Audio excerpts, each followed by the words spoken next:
Wow. Hi, Honorable. Hi, Honorable. How are you?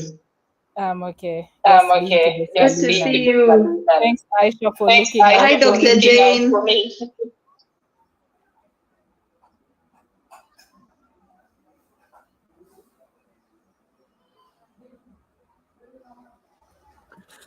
Hi, my Hi, my my audio was off actually. audio was off actually. Yeah. So I think we're So going I to think start we're going to start live. Yeah. live. Yeah. So, I don't know.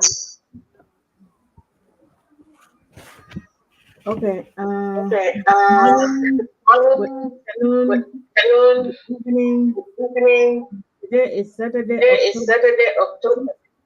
2023. My name is Jane Kani Edward. I'm Associate Professor and Director of the African Immigration Research at Fordham University in New York City.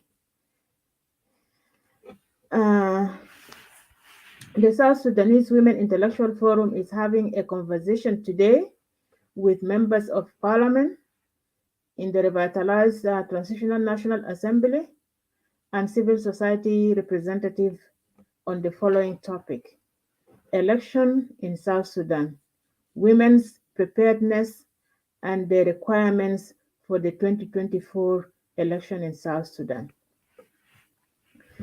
So we have about five panelists, but at the studio here we have only three. We have Honorable Susan Thomas Prembata, a member of parliament. We have Jacqueline Nasiwa, uh, lawyer, founder and director, Center for Inclusive Governance, Peace and Justice in South Sudan. And we have Honorable Yar Tilar Ring Deng, a lawyer and a member of parliament. I just want to welcome you all, and our other panelists who are not yet here will join us later. And those of you following the event live on YouTube and Facebook, you are welcome to provide your comments or questions to our panelists. So if we have the time, then we'll also allow our panelists actually to answer your online questions. To provide context for this discussion, I just want to say that the revitalized agreement for the resolution of conflict in South Sudan, signed in 2018 and ended in February 2023, calls for national election before the end of the transitional period. But before but because many provisions of the agreement were not met, the Transitional Government of National Unity actually decided to extend its term to another 2 years via the roadmap that was signed in 2022 in August, and that the election will take place in December 2024. Uh, And the problem is that much of the provisions that were required for the election to take place were not met. And that's why many people are actually concerned about the conduct of this election.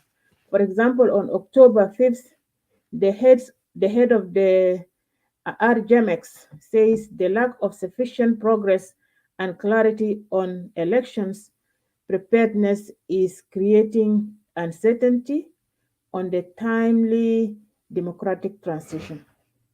Um, the same concern actually were reiterated by the head of the UNIMES or the UN mission in South Sudan, that the conditions for election are not actually met.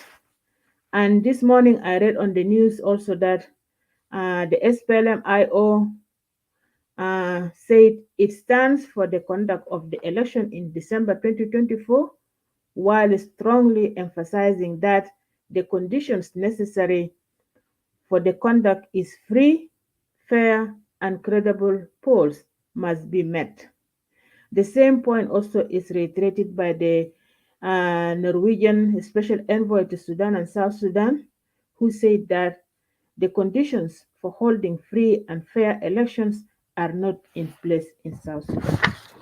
So, based on this context, today we will be hearing from our presenters or panelists on whether to conduct election in December 2024 or not, and also what is the position of different political parties on the elections, and what are the challenges that might arise by conducting elections while the required preparedness or prerequisites needed for fair, free, and credible elections are not met.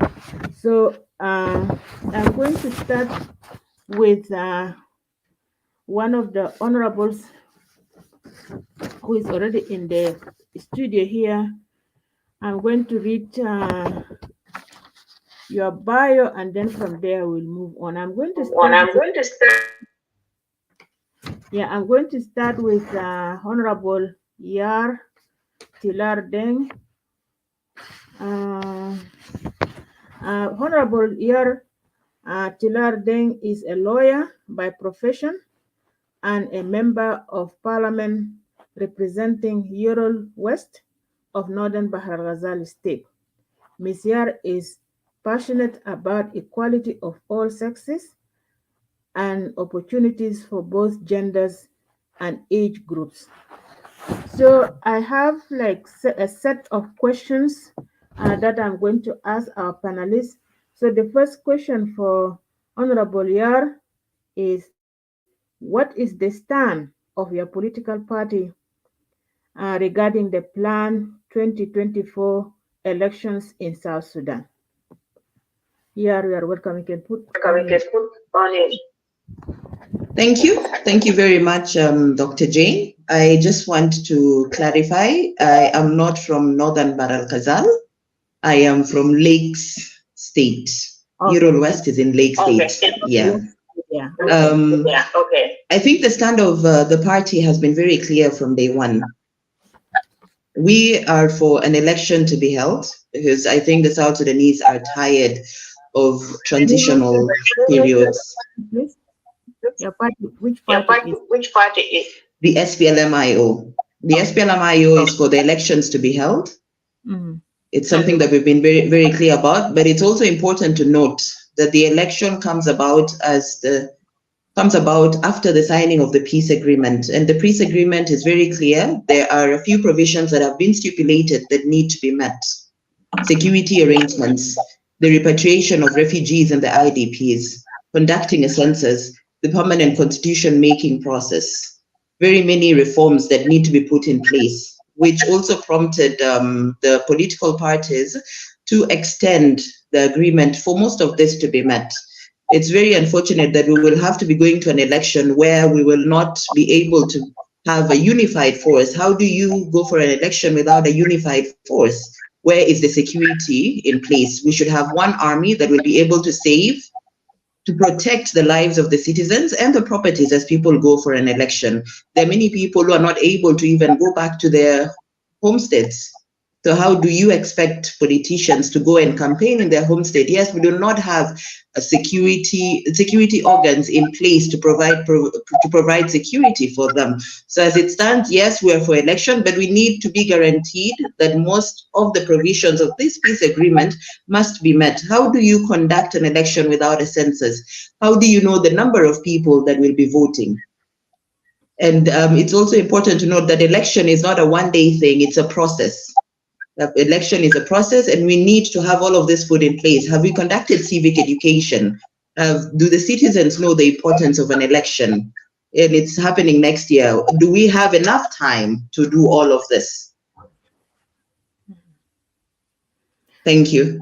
Yeah, thank you, Yar, for your answer. Now I'm going to move on.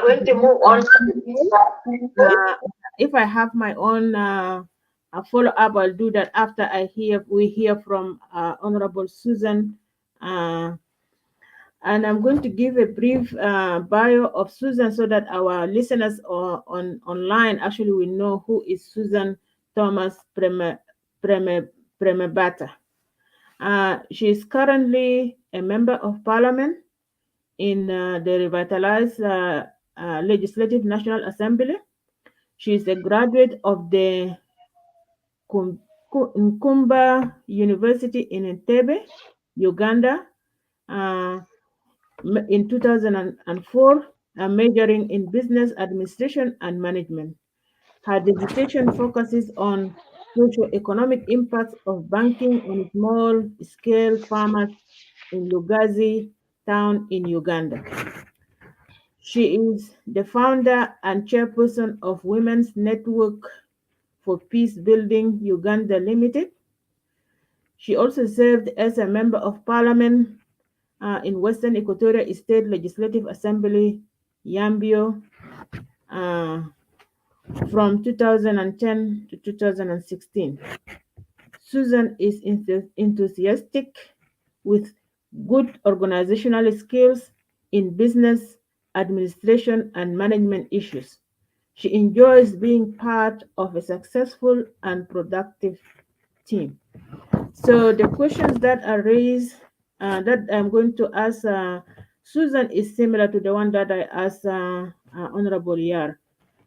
Susan, what is the stand of your political party regarding the planned 2024 election in South Sudan? You can either put on your camera and you answer, or you can just unmute yourself and you can answer the question. You're welcome, Susan.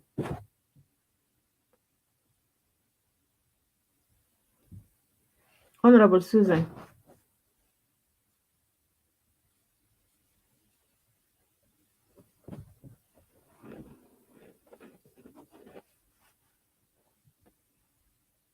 Susan, can you hear me?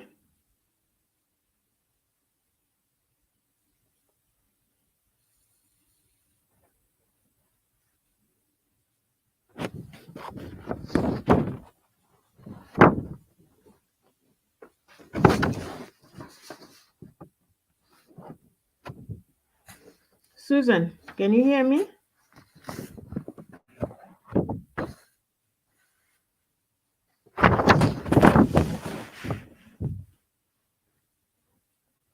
I think Susan might have some technical difficulties there. So we'll come back to her. I'm now going to move on to our other panelist, Ms. Jacqueline Nasiwa. And I'm going to give a brief background about Jacqueline so that you know, and then I'll ask the question directed to her. So Ms. Jacqueline Nasiwa holds a Bachelor's of Law from Makerere University and a Master's in International Law from Oxford Brookes University, majoring in International Law and International Human Rights Law. Ms. Jacqueline is the founder of South Sudan-based Center for Inclusive Governance, Peace and Justice that works for gender inclusion, peace building and reconciliation, access to justice, and good governance. She is also the chairperson of the board of the South Sudan National Alliance of Women's Lawyers. Ms. Nasiwa has a passion for promoting gender inclusion and protection of women's rights and rights of children, and a strong advocate of peace, transitional justice, and good governance. Uh, Jacqueline, the first question that I'm going to ask you is, what is transitional justice and why it's important?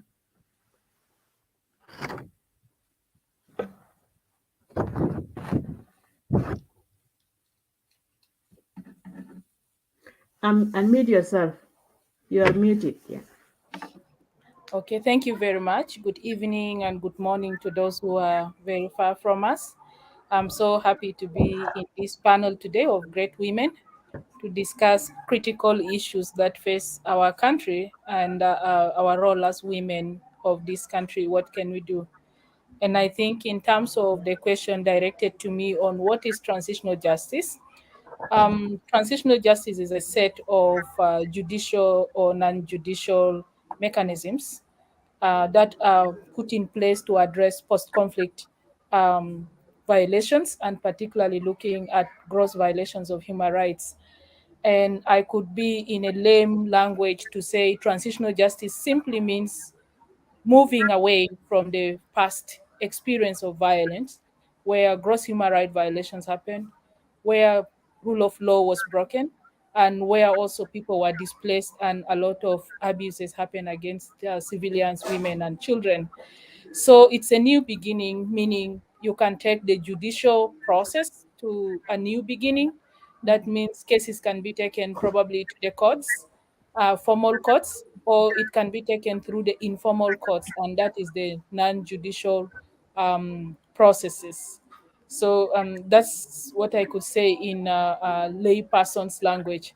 And the purpose of transitional justice is simply to hold people accountable for the violations that have happened. And these violations include sexual and gender based violence in conflict. It could include mass destruction of property and of life. And these are defined in terms of war crimes or crimes against humanity. And the laws that are violated there are humanitarian, international humanitarian law.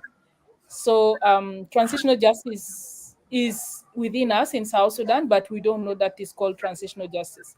So if you look at our traditional mechanisms of conflict resolution, they are meant to restore people, they are meant to reconcile people, and this is one aspect of the transitional justice processes. But also holding people accountable and ending impunity through our formal courts and punishing perpetrators is one form. But in this case, it's particularly looking at conflict related abuses. Thank you. Thank you, Jacqueline, for this elaborate answer. And I just want to add that actually, all African societies, including South Sudan, they have a concept, an idea of transitional justice. It's only maybe the concept that is used to actually name that process was missing, but all of us actually have those. All African societies, and in particular South Sudan, have those processes. Yes. I'm going to go back to Sarah. If Sarah, you're ready, I already read your bio. So the first question that I'm going to ask you is, no, not Sarah, actually Susan. Yeah, sorry, Susan. Susan, what is the stand of your political party regarding the planned 2024 election in South Sudan? And please, if you can let us know what is your political party, or what party are you representing here today? You have to unmute yourself. You can unmute yourself. Sarah, you're muted. Unmute yourself. Yes. Hello. Yes, we can hear you. Yes, I belong to SPLM party, and the stand of SPLM party is to have an election in 2024. Why? Because there are several agreements which have been signed in South Sudan. They have never been implemented, even the CPA. And even all the parties to the agreement, they had agreed to go for an election after three years. So now, if we have not implemented all the articles in the peace agreement, it is not the SPLM who have failed to implement. So all of us, because we are in a unity government, we are the one who has failed to implement the articles. And if SPLM now has agreed that we go to an election, all the other political parties will go for an election. And when we go for election, we will compete. And even people from SPLM and from other political parties will be voted for. Then we will come back to Parliament and we will be able to carry on with the remaining outstanding issues. Because if we go for election, we will be able to solve the problem of South Sudanese. You can look at our government from the head to the to the counties. We have five vice presidents. We have several speakers. We have several constitution post holders. All the little money is going to the pocket of the constitution post holders. If we go for an election, we will elect people, a reasonable number of people, as we had agreed in the election bill, which is 332. Then they will come and continue with the remaining parts of the agreement. Because now, if we said we are going to remain like this, we will not move an inches. Our people will continue to suffer. So that is why SPLM as a party has agreed that we go for election to minimize the spread of resources to so many people. Because when we come back to parliament after election, all of us will come. Those who will compete and win, they will come and be part of the constitution making process. They will be part of the unified forces, but the unified forces can be speed up because we have passed a number of bills which are needed for what? For the election to take place. This is why the SPLM as a party is saying that the only salvation for the people of the Republic of South Sudan is to have an election next year because we have never implemented CPA. We have never implemented 1972 agreements and so many agreements which we signed before we were one country. So this agreement was not only accepted by SPLM to be implemented within 3 years, it was implemented by all the partners.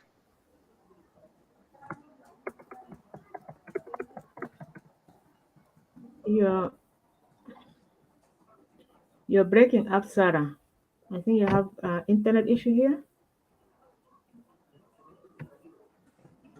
So I have not done it. Thank you. Okay, thank you, Sarah. Actually, I missed the last point that you said because there was connection issues there. But what I heard that the SPLM, what I heard from you is that the SPLM is ready for election in 2024, despite the fact that majority of the provisions in the constitution, in the peace agreement, actually are not implemented. And he also cited previous agreement, the CPA, and also the 1972 agreement. One point that I just want to raise about the 1972 agreement was that it was abrogated by President Jafar Nimeri before it ended. So let's move on now to our next panelist, and that is Honorable Sarah Nyanyat Alija Young Care. She is the founder and director of the Gender Empowerment for South Sudan organization and representative of the civil society organizations in ceasefire and transitional security arrangements monitoring and verification mechanism, abbreviated as CITISAM, board peace mechanism.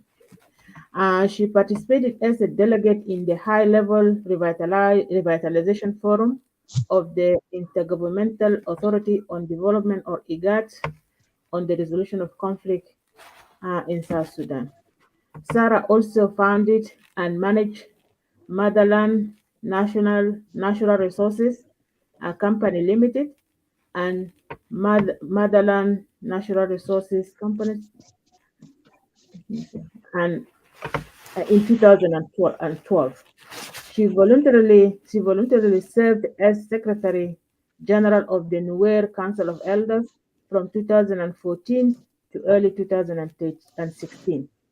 Sarah's engagement with SPLA dates to 1988, when at an early age she served as a military medical corps in the SPLA Army in late 1988 to 1991 in the Bonga headquarters, among other roles that she actually played during that period.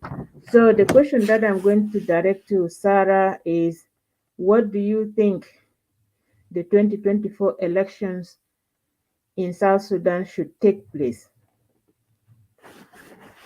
Why do you think elections should take place in 2024? Sarah, you can unmute yourself. You can Um, if I Thank you. misrepresented Yeah. your bio because I have to summarize like few um, paragraphs. Mm. Go ahead, Sarah.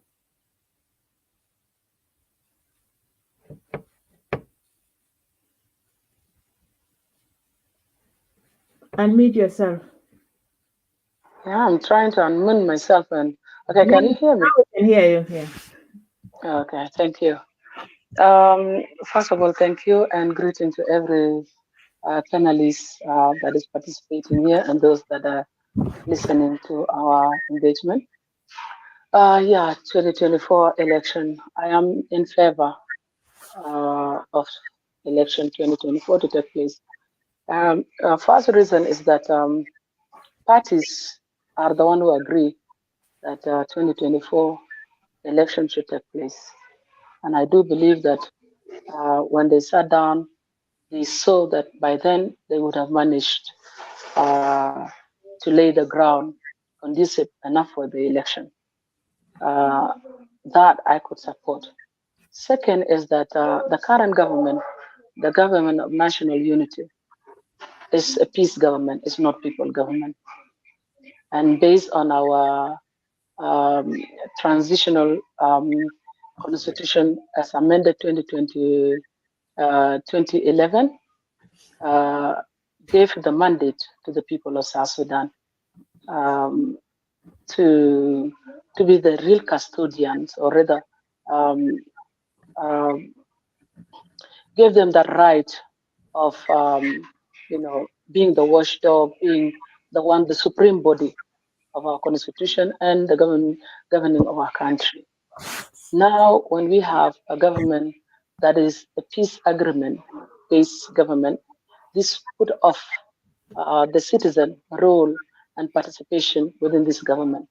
As you can see, how this government has been portioned into quotas. Who has got what percent? Who has got what percent quota of their power sharing? So it has nothing to do much with the citizen, and citizens are left, to just watch because the agreement didn't give any power to the people, to the citizens, to have a say. And because they were given a time limit by the agreement by ARCIS, that by this period of time, we would have put a conducive environment so that what the constitution mandated us as people of South Sudan would then be recovered and be resumed to be so. Now we have realized from the time the agreement was signed, ARCIS was signed, RARCIS was signed. Extensions started from pre-transitional period, and this follows suit in the time of transition period. Now we are not even in the RCs per se; we are in what we call roadmap. If we said 2024 election doesn't take place, then I think the only option would be let extend roadmap. Then for how long this perpetual extension will end? When, especially when we do not have any any solution to, okay, if we extend, we are going to do something different. So there is nothing different than just extend and extend. I think I do agree with Honorable Susan when she said that it is better we go for election so that at least from the election we can see what next we can do. And by the way, um, the government of national unity does bear out is limited, bear out other participants not to participate in a way, but they have to come through others. I mean, the four parties that signed the RCs. So this has got a lot of limitation, not only just the citizen, but also those others that aspire to participate in governing the country. So we open doors, election will open doors for everybody, including the citizen and other political parties to take part in the election. That is why I am in for 2024 election. Of course, the question will be, but then would there be a conducive environment to do so? As we all know, Currently, all the prerequisites that are supposed to be laid before that time comes are still hugging. Okay, they have not been put in place. But then the question, when are we going to put them in place anyway? Um, and that anyone can just see the next move would be let extend. And up to when are we going to end up, pushing, extending and extending? And we as citizens who are continuing suffering, be watching from far because there is no room for us. Uh, there is no any provision that give us the right where we can be part of decision making, where we can influence things. First of all, even as we speak, I think you know that we are in the state of emergency. You know, our state, the current state, except Bargazal, is the one that the state of emergency was lifted. But the Upper Nile region, the Equatorial region, they are still under the state of emergency, something that should have happened immediately. So even if citizens would have wanted to rally together and make demand, just like any other democratic state would have done it, you are not allowed by that status of affairs. Yeah, you can rally because we are in the state of emergency, unless you have to go to Bargaza region for you to conduct such activities. When the seat of the government is actually um, demand that, I mean, does not have that freedom for you to participate. So then the question would be, why are you going to participate as a citizen? You see. But then if we have election, this will open new platform for us all because um, there will be a new environment for us because by then whoever has been elected, whether through hooks and crooks or crooks and hooks, you will be able to participate as a citizen. If there is a new negotiation, will be a new negotiation altogether. Yeah. So this is what I could put across. Thank you, Sarah. Thank you, Honorable Sarah, for your answers. And you said it correctly that the conditions for the conducive environment for conducting election, and there's so many issues actually that are going on.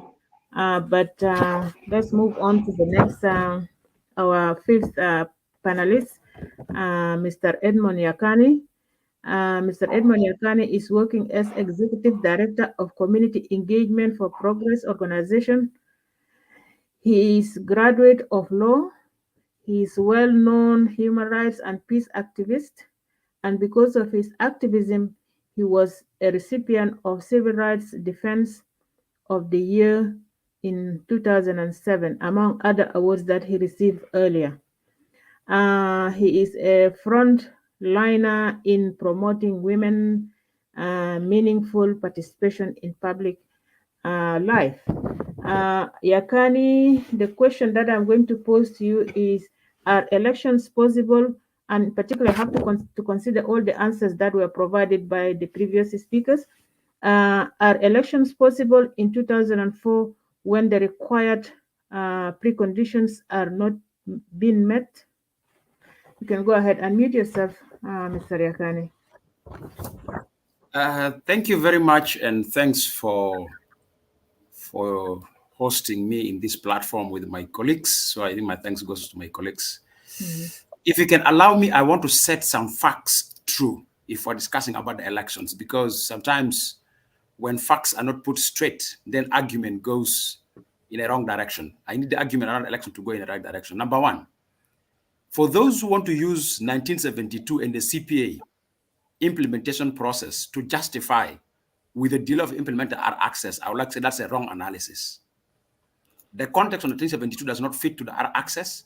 The context of CPA does not fit into the R access. So we should not use that as a justification for delaying the R access implementation. That's the thing that, as a politician, let us be scientific. Let us be people who contain information that is accurate information. So for me, I don't think that I really need to accept this argument that always want to use 1972 and CPA implementation to compare with R access. The R access is a clear failure of South Sudanese elites. The political parties that signed the R access, they have a high deficit in trust and confidence, and they fail to implement. Because if you see the context of 1972 is between us South Sudanese and our fellow Sudanese in the North by then, and then even CPA is the same context, almost like we are struggling as South Sudanese first in in the rest of the Sudan before independence. This one now, we have no any objective of that character. So I think the contexts are completely different, and we should avoid using this. And specifically, I want to convey to colleagues from SPLM party. They like to use that as justification. That's one thing I want to make it very clear, that avoid that. Otherwise, you're telling the global and you're telling us, the scholars, that just you don't know what you're saying. That's number one. The second argument I want to put forward is that if you talk about elections and prerequisite is not being implemented, the first people we should blame the members of the presidency. And the members' presidency is really led by the president and the first vice president. And I have to be honest and sincere to all audience. I just came from WOW, less than 2 hours. I was from WOW, and I was working with the women in WOW, Western Baragazali State. If there's a delays in the implementation of the transitional security processes for creating conducive environment for elections, SPLM should be blamed for it. If there's a delays in implementing the transitional security arrangement, SPLM-IO should be blamed for it. So each of them like to blame the other one, and they want to keep their own weaknesses. And somebody like me, I'm in the far front of the lobby advocacy from one office to another, I know, where there's a delay of submitting names of middle command structures, where there's a delay in submitting names of members for the reconstitution of the political parties. So there's this scenario which is going on. I would like to share with the audience is that when you hear SPLM would say, we are ready to go for elections, but tactfully, let us delay the reconstitution of the political institutions that are supposed to be a prerequisite for creating conducive environment. What are these? The delay of the political parties' cancer reconstitution, the delay of the National Election Commission, the delay of the Constitutional Review Commission. The responsibility lies upon the hands of the presidency. And that is where SPLM and IO have to be blamed, because they play a very instrumental role in nurturing trust and confidence in the presidency for steering the implementation. If it comes to security arrangement, the middle command structure, submission of names, IO has been really delaying a lot. And really, I speak from facts that I have at hand and I've investigated. I sit at the SRD board and I move from one office to another among the ministries. So I think both members of the presidency from both parties, the president and first vice president, should be blamed if this country failed to transition successfully. So nobody should say here, I'm clean and I'm smart. As a civil society, honestly, the presidency is the first to be blamed for the failure of this country not holding itself as a nation or failed to transition. Those facts I want to put it very clear. Now, are election really to hold or not? If you look at the prerequisite, we have 5 prerequisites that are very important. And some of those prerequisites we can compromise if there's a political will and if there's a trust and confidence among the principal of the political parties. The 5 prerequisites are: 1, unification of forces is number 1. Number 2, per the provision of the agreement, constitution is a prerequisite for the conduct of the election, because it's supposed to be the permanent constitution that will commission elections, not the current constitution. Population census is a prerequisite because we have to do delimitation of the constituency, and population have increased since 2008 or since 2010 period. That's supposed to be a prerequisite. And then under prerequisite, you are supposed to have open political and civic space for people to really move around, campaign, and do all this. This is another prerequisite that's supposed to be fulfilled. Another prerequisite you're supposed to fulfill, it's also making sure that you have offered enough finance for accelerating the election. So if you look at all these 5 prerequisites, none of them has been delivered. But at least we can say, with regard to funding, reconstitution of the political institutions, which is namely Political Parties Council, National Election Commission, Constitutional Review Commission, you can easily say still we have a bit of a sound time to deliver them. The security arrangements, there's this argument of arms embargo and we don't have guns. And this is where I would like to tell the audience very clear that the 2 principals, president and first vice president, have a deficit in trust so much that they will never allow the security arrangement to take place. Why? Because they look at the unification of the forces from political angle where the end game is the elections. And because of their personal deficit and trust, they hold the country hostage. In the graduation, all the soldiers from all the armed forces are graduated with a stick. Then the logical question that you normally raise is, who are we supposed to unify? Is it a fresh recruits, or are we supposed to unify those soldiers that were actively engaged during the 2013 crisis, which they are holding guns? Where are the guns? This is one indicator that there's a deficit in trust and confidence in implementing the agreement. That's why they hide the guns. Even the government soldiers were graduated without guns. At least one party could have shown guns and saying and blamed the other, but all of them unanimously graduated by force without guns. And today they're saying there's no guns because we graduated with the sticks. But we're saying, okay, those guns that you're using during the active days of the war, where are they? Why are you hiding them if you have trust and confidence? Now they say there's no other things like uniform because I'm arms embargo. Egyptians have donated for them uniform beyond the numbers they want. Recently, Turkey have brought for them uniform beyond the numbers they want. So what else is it? The only thing is that there's a lack of political will and commitment from the members of the presidency to commit themselves to deliver the prerequisite. And this prerequisite does not need any single SSP, by the way. It just requires a meeting in their office and daily their vehicles are moving. And remember, to the audience of this particular panel, when our leaders were saying there's no money for implementing the agreement in terms of creating prerequisite or meeting the prerequisite for creating conditions for the elections, look, from the president with almost 6 vice presidents, their motorcades having more than 5 to 10 V8s, none of them from day one they formed the government or have been packed, plus bodyguards. Where do they get the money from moving their vehicles? I want to answer so that we can move on to the next question. I want to put this just very clear, because sometimes we tend to avoid the facts. And we want to create certain arguments that sometimes some people like me disturb. And honestly, to be honest with you, Jane, sometimes when we are not arguing on the facts, I just walk away from the discussions because I don't want to waste my time arguing on things that facts are not put right. Let us be responsible enough as leaders, as intellectuals, that we speak the facts to find a solution. Because if we want to dodge the facts, politicians will keep on holding this country hostage. And we keep on arguing as if we have never gone to school. We need to put the facts on the table, my sister, Dr. Jane. So let me move to the question. The question is, somebody like me, I need elections to happen. Why? This government we have right now at national level, at state level, is a consuming government. It's not a productive government. It's a consuming government. It produces nothing, but they consume too much. So we need to stop that. And we need to have elected. That's the argument. And that's why I'd like to tell your audience that every citizen needs elections, but the justification of why we need elections vary from one particular speaker to another or from one particular group to another. But everybody wants elections to happen. So the question is, do we have enough time to create a condition for the elections? I would say yes. Reconstitution of the political parties council does not need money. And unfortunately, tomorrow marks 15th, which the head of UN Secretary General in South Sudan, the UNMISS boss, is presenting a report to the UN Security Council tomorrow. And this report is presented after His Excellency President have promised the Security Council that he is going to fast-track the implementation of this agreement. And the report of the SRG to UN Security Council tomorrow contain no any positive indicator of a development, of a progress after the address of the president. So it's going to be a shame. While we have institutions like Political Parties Council, National Election Commission, Constitutional Review Commission that does not need a single penny, cannot be reconstituted, just need to submit names. So for me, there's a lack of political will.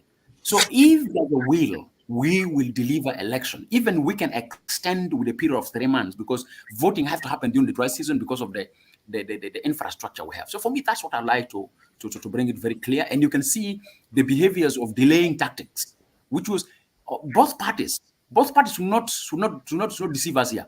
Both parties are working for extension. One will say, yes, we are for elections, but the tactic will let us delay the reconstitution. That is equal to extension.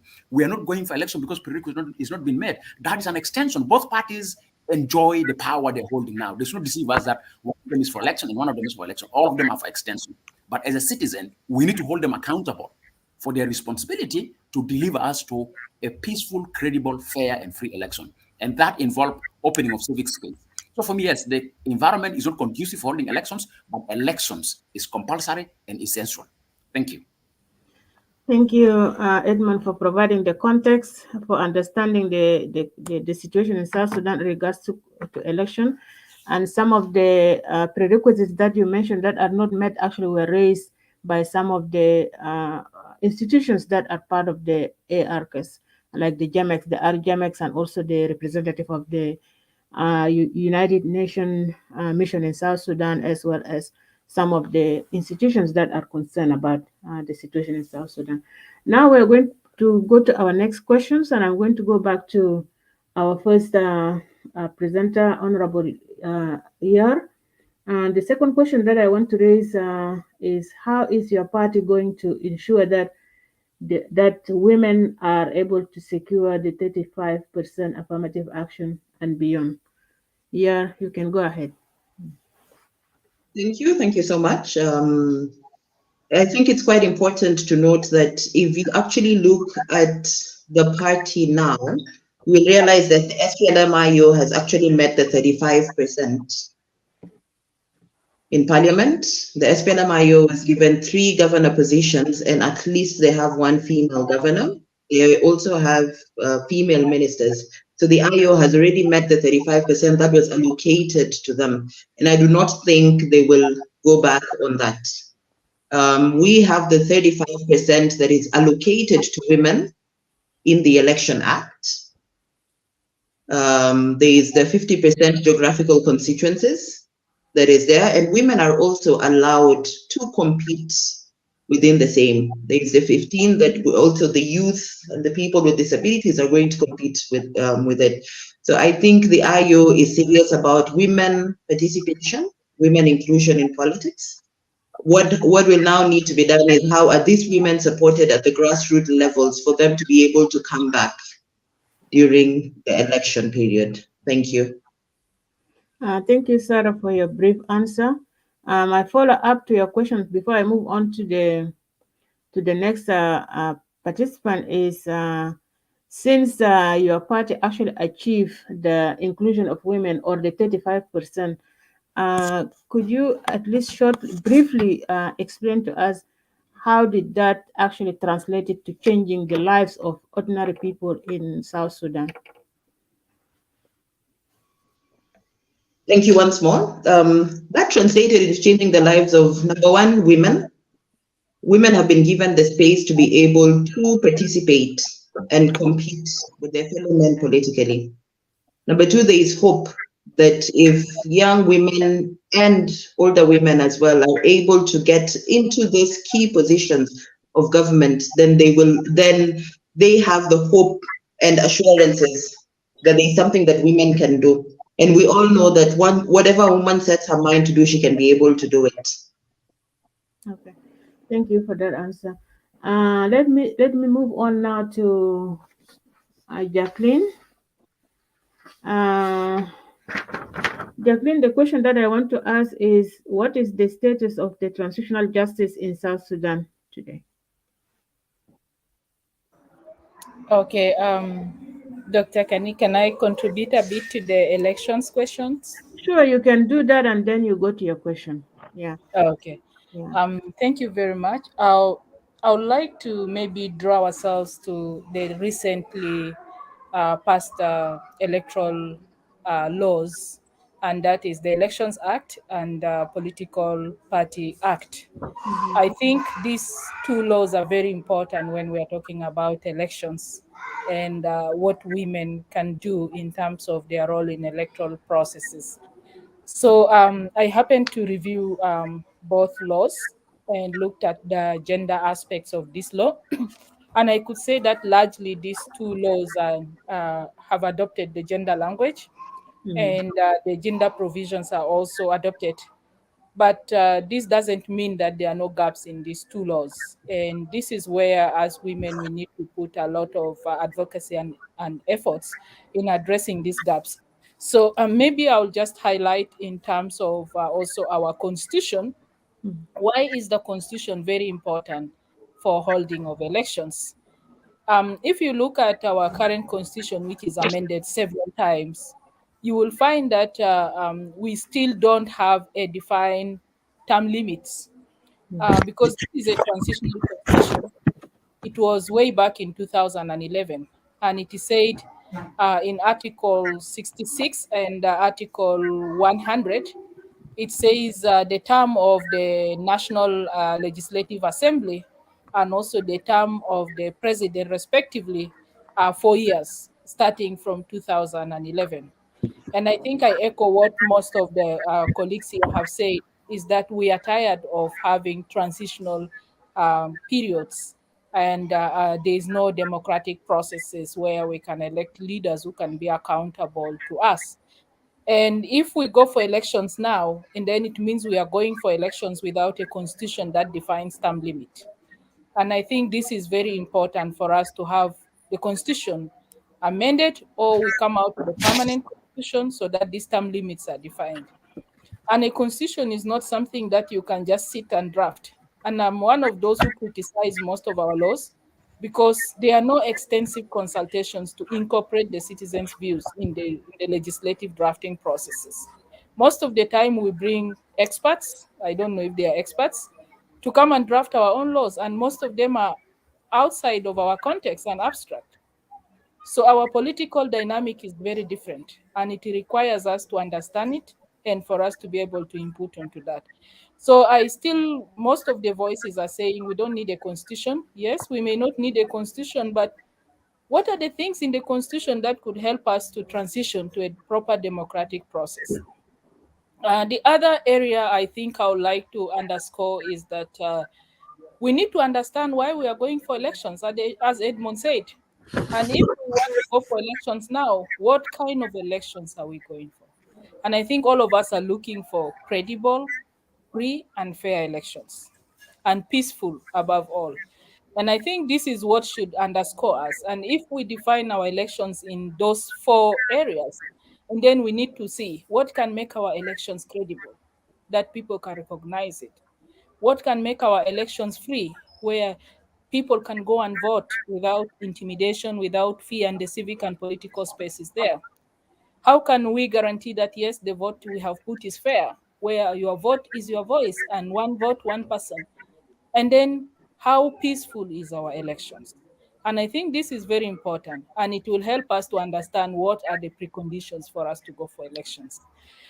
Um, Honorable members, and also Dr. Kani, sorry, I also want to underscore that in these two laws, looking at the Political Party Act first, it has guiding provisions in terms of the guiding principles, which relates to gender, and it says there will be gender equality and gender balance and representation.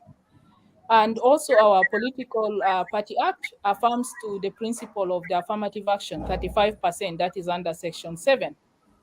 And then it says the party must comply, which is very good. A party that doesn't comply with the 35% should not claim to be participating in elections. Because for us women, we want to vote where our interest is. And this is where we say we need to ensure that these political parties, when they are going for registration, they should have women included in their parties, and women are able to participate freely. We also see that they have said there's going to be a deputy chair and a chairperson for the political party council. And I think here they are silent in terms of whether these political party chairs could be from the both genders.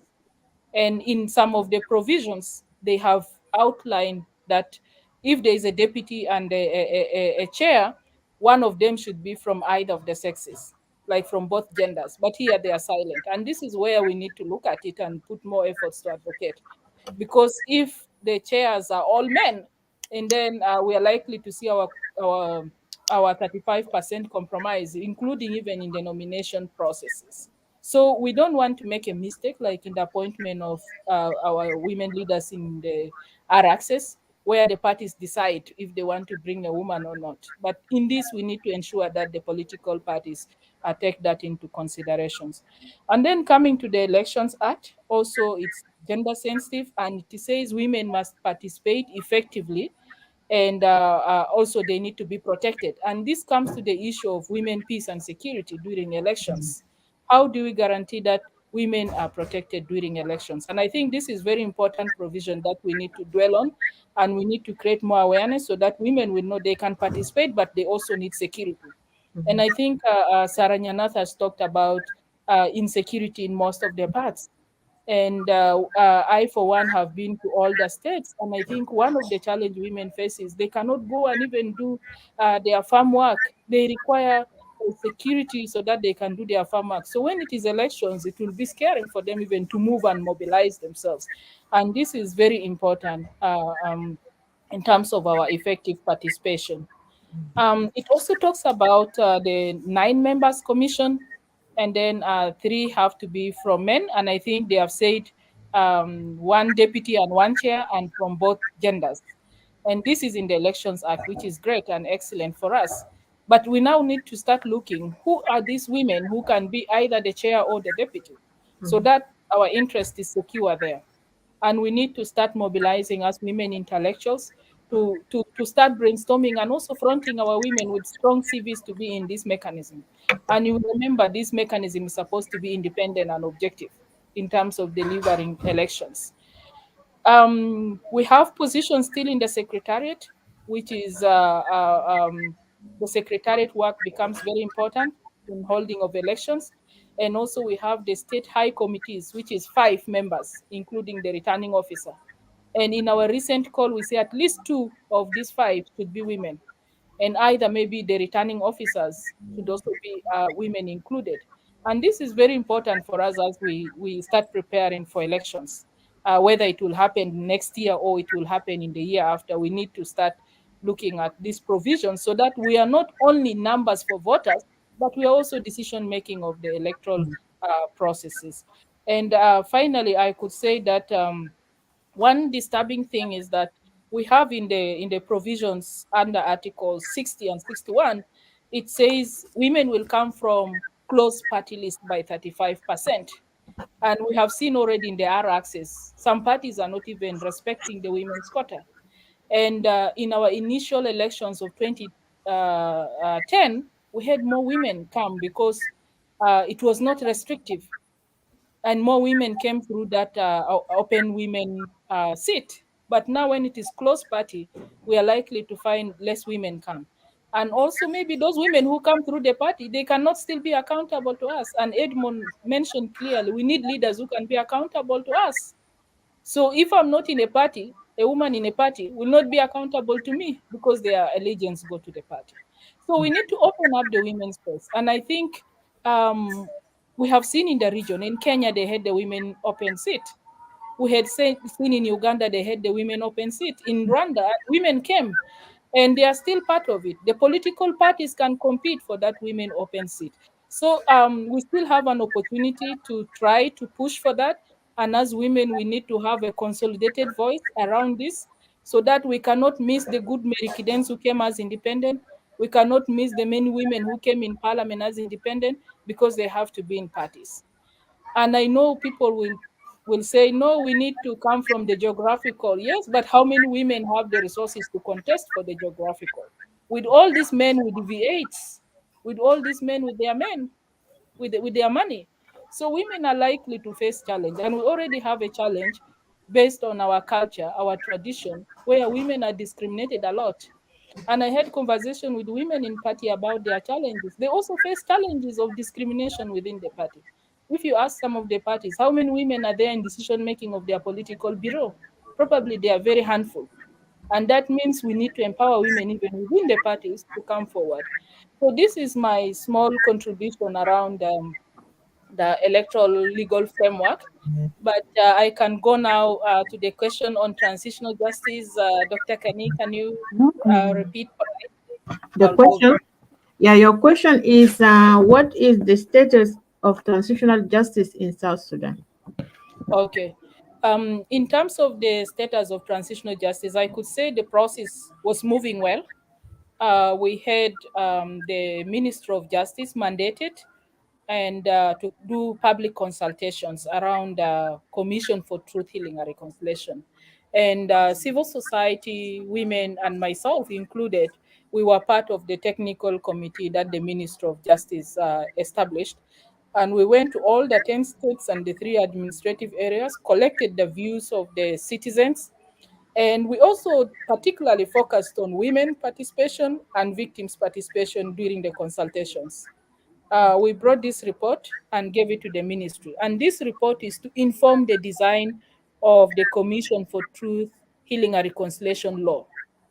Um, the government held the National Transitional Justice Conference where people were brought from the region of the continent and also from all the states, representatives, and they deliberated on this. As civil society, we also did our own consultations and Center for Inclusive Governance with some women rights organization. We also went throughout the 10 states and 3 administrative areas, and collected views on what could inform a compensation and reparations authority. Because we believe justice without reparations is not justice. That means you have just told me, oh, I've given you your rights, but what comes with what is violated, we need to be compensated. So this also we were able to share. In a nutshell, I could say the transitional justice process has been moving very, very slow. By this time, we should be talking about truth, healing, and reconciliation. And when you talk to our communities, we are fragmented community, and we cannot go to elections when we are fragmented, when we cannot even want to look into the eye of the other tribes. We have 64 tribes, but if you ask me today, even within one tribe, they are not united. And that calls for national healing and reconciliation. And this is very important. Before even we start talking of election, we should embark on the national healing and reconciliation. So that people go to vote when their hearts are not bitter.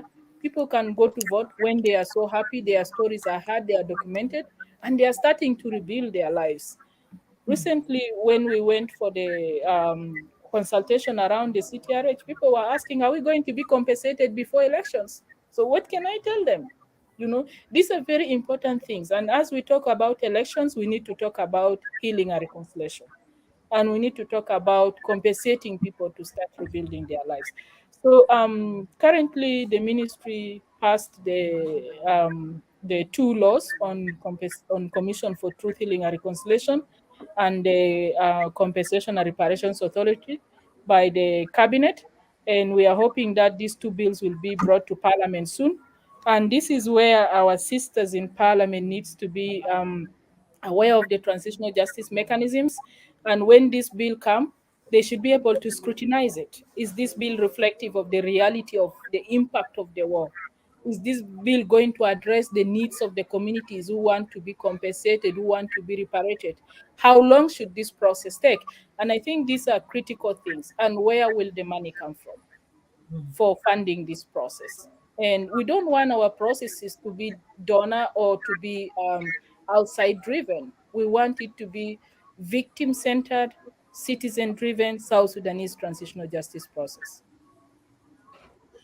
Thank you, Thank Jacqueline, for providing this context, and in particular the first part of the answer related to the elections and also on transitional justice. And what I gathered is that it's important actually to know the laws, and in particular the Election Act law and then the political party law, and as it relates to gender, and identify those gaps that actually doesn't meet the requirement for gender representation. And I concur with you that constitution lacks the term limits, the current constitution.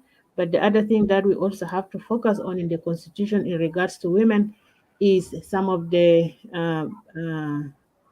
Bill of Rights that actually is not clear on particularly the age of marriage in relation to women. That's also another point that people need to understand. And it's very difficult actually to conduct election when people are fragmented, and in particular issues related to healing and reconciliation and issues related to compensation for those who were affected by conflict. So I'm going to go back to Sarah. And Sarah, if you can answer the following question that I also raised to, not Sarah, actually, I don't know why I'm stuck with Sarah all the time. Susan, I'll come to Sarah.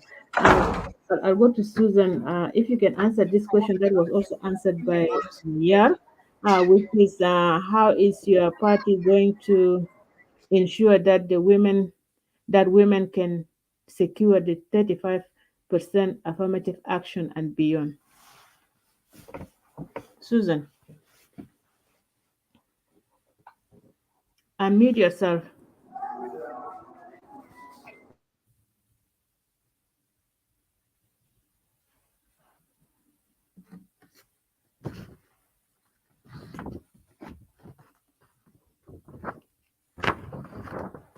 Unmute yourself, Sarah.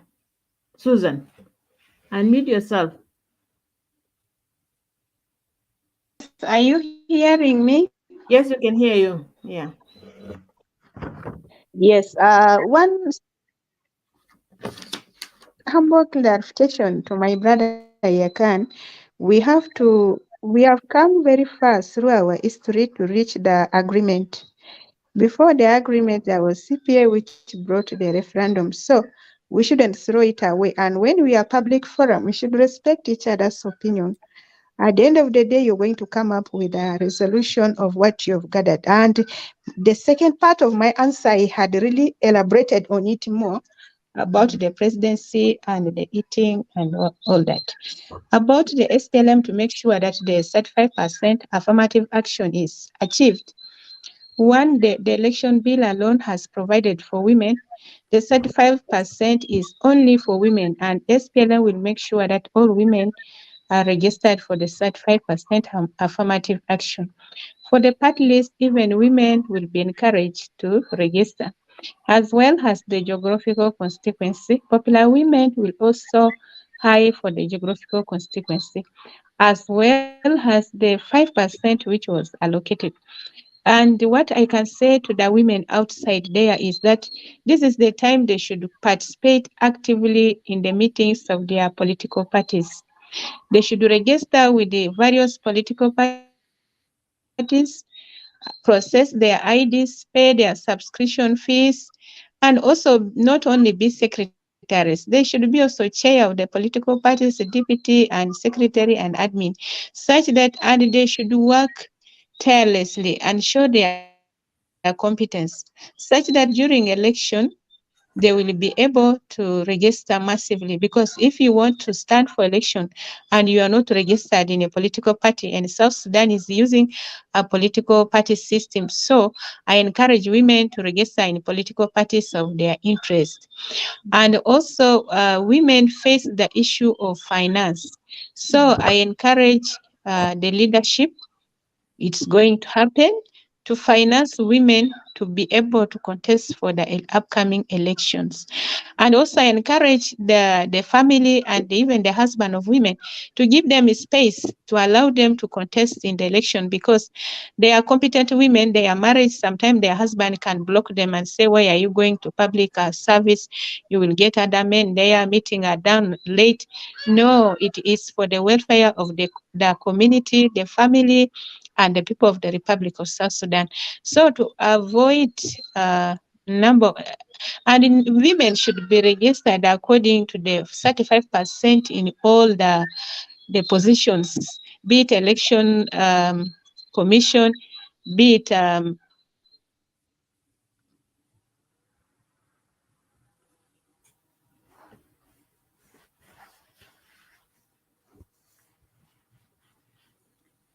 Your internet is cutting. We can't hear you. women, the civil society, general upcoming elections. This is where our SPLM is doing a lot to encourage women. As we can see in the parliament,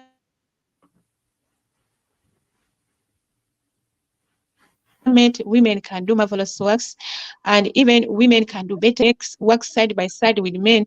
Great things happen. So there are meetings in SPLM every Friday for young cadres. They go for training, they go to listen to the history, the vision, and the mission of SPLM. So I encourage women out there to go to the secretariat and attend those meetings. And when they hear there is a civil society organizing a meeting about election, women also should go and attend meetings so that they can be able to get clear information that can help them participate in the South Sudan general upcoming elections. And the flyers, the bulletin, and even informations about elections should be put on internet so that youngsters can be able to get those informations and know what they are supposed to do. So the prerequisite is to register with the SPLM political party, get your ID, participate in the meetings, pay your subscription fee, work to the best of your knowledge, and leave South Sudan better than you found it. Because if you want to stand for election, you cannot continue with blame games, but we have to pull our stocks and bring out positive approaches. We did me, we did you, so that we can build South Sudan better than you found it. Thank you so much. Thank you, Susan, for this answer and actually emphasizing action And I always say action louder than words. That's very important. And the points that you raise, actually, the issue of finance, which is major for many women. To run for election is not an easy thing. You need resources so that you can be able to go to campaign and mobilize people. And as one of my colleagues used to tell me that the party is the gateway to women's participation in politics. So joining political parties is very important, actually, in that regards. So I'm now moving to Sarah. I'm just like to say Sarah all the time. I'm going to move to Sarah now and ask the question, the second question for Sarah. Sarah, if you're listening to me, what key issues do you expect the political parties and the leaders to address during the campaigns?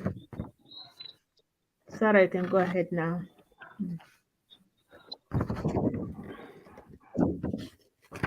Hearing? Yes. Can you hear me well? Yes, we can hear you. Because I'm going to the hospital. Okay. Okay. Okay. Well, I think uh, the election laws will set the rules of the game. One, and the key issues that are to be addressed by political parties are the needs of South Sudanese.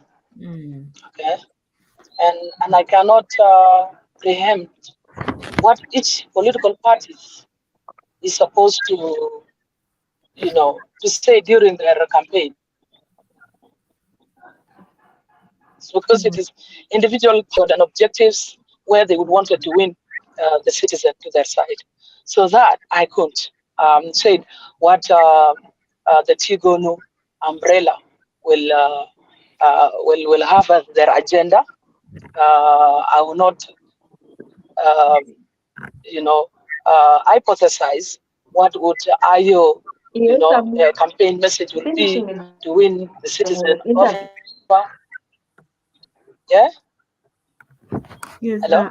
Susan, Yes, I'm mute yourself. almost finishing. Susan, mute yourself. Okay. Mm. Yeah. Go ahead, Sarah. Can you mute her? Yes, 'Cause- Oh, okay. yes. yeah. So yeah. This is what I'm trying to say. But one thing for sure, during election as a civil society, um, Mm. our role would be um, ensuring that the citizens has been enlightened. Civic education has taken place. And what are those key areas of civic education? This will involve letting the citizen know when election come, what are the area to look at, for example. If when the parties are coming to campaign, wanting to win the voters on their side, they have to know what are the rights that are being addressed. For example, you mentioned it earlier, key areas including the Bill of Rights. Do they have a component of Bill of Rights? Um, which then, all that. What are their socio-economic plan that will improve the status of South Sudan, current status? How are they going to improve it? What is social security status message that they are giving that they are going to improve the country? And how are they going to do it if they are elected? So our area would be we share our constitution. I mean, legal document that will be provided for election because I believe there will be a law that will govern the election. This is beside the election law. There will be also the tools. If we are going to refer to 20, we are going to say, okay, since there is no time for permanent constitution making, it will be forwarded for the next government that is elected, the people government. um, we are going to use 2011 as amended as the legal document for us to use for election, then that is fine. Because even for for election law to come about, there has to be a constitution where provision are to be uh, picked from. Yeah, those provisions. Now, um, Without that, then basically we will not be having election. As a civil society, our work here is to conduct civic enlightenment of the citizen. One. Second is that if I come um, as a woman civil society, I had both Susan and Yar, the two honorable, talking about each parties, how either they have done excellent in with regard to 2025. I mean, with regard to 35% quota for women. I've always been saying that women has been outsmarted by their male counterparts. Honestly, when we talk about 35% provision for women, the current implementation does not reflect, according to me as Sarah, does not really reflect that provision. Because one, when you look at the provision within the RCs about the quotas that has been divided or distributed to each party has a right, to be the custodian and to be a watchdog on its own provisions. I mean, its own quota. Women do not have that power. For example, the two honorables now they are in the parliament, the current parliament. I believe both of them they come representatives in their respective party 35%. I can never hold any of them accountable in the name of being a woman, except their own political party can hold them accountable, you know.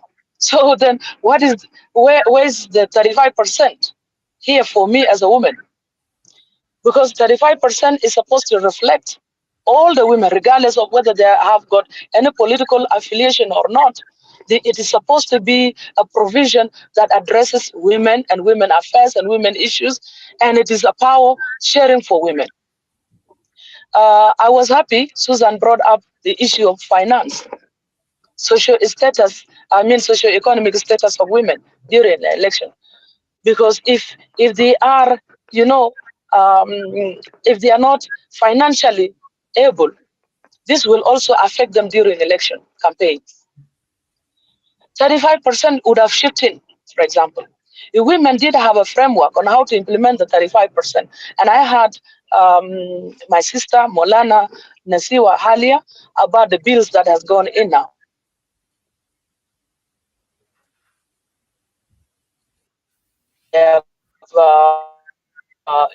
Review that are concerned, gender, whether they are gender sensitive, those provision within those bills. But because having a gender sensitive, a gender responsive bill does not necessarily reflect or translate into, women power sharing in form of 35%. No, because one, if political parties are going to be established, council is going to be established with these 9 members where a deputy is needed. Women are supposed to have their own women nominated by them, where they have a right who is going there to represent them, and that woman has to be accountable to women. Okay, by merit, by the framework that the women themselves has put in place. I can refer back to, for example, to what Yar said that IO has fulfilled the 35%, which I would say no. But maybe I can say IO has done well, but not that they have fulfilled. Because when we talk about 35%, we should talk about 35% being reflected at the county level. How many county commissioners? It should be reflected in Payam level. How many Payam administrators? How many Bomas administrators? Do Honorable Yar have that figure? Is she sure that IU has fulfilled that? Of course not. But even in all that, I would always say that the 35% has not reflected the women agenda, because those women who hold even key positions, they are women who belong to their respective parties, and their respective parties, they are accountable to their respective parties, and they are not responsible to answer to women. Women can never hold them accountable, and they are not answerable to women. And they do not have even a women agenda, but they have their respective party agenda and objectives to meet. Now, coming to election time, for example, during the civic knowledge, security-wise, and I'm happy Molana Nasiwa brought it up.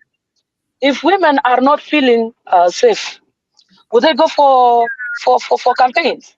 Of course not.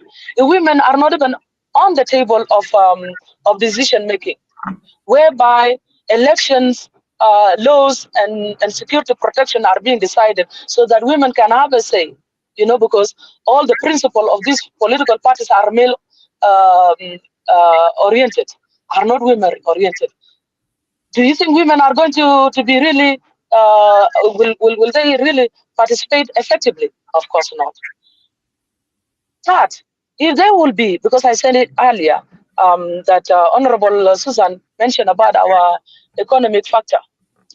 If there will be funding for political parties, there will be funding for political parties.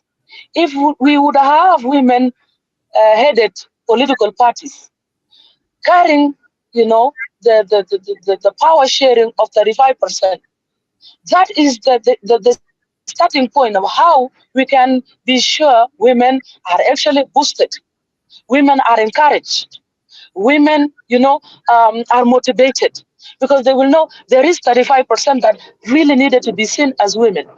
Even among the political parties that are going to be registered, 35% are supposed to be women-led, um, women-led political parties.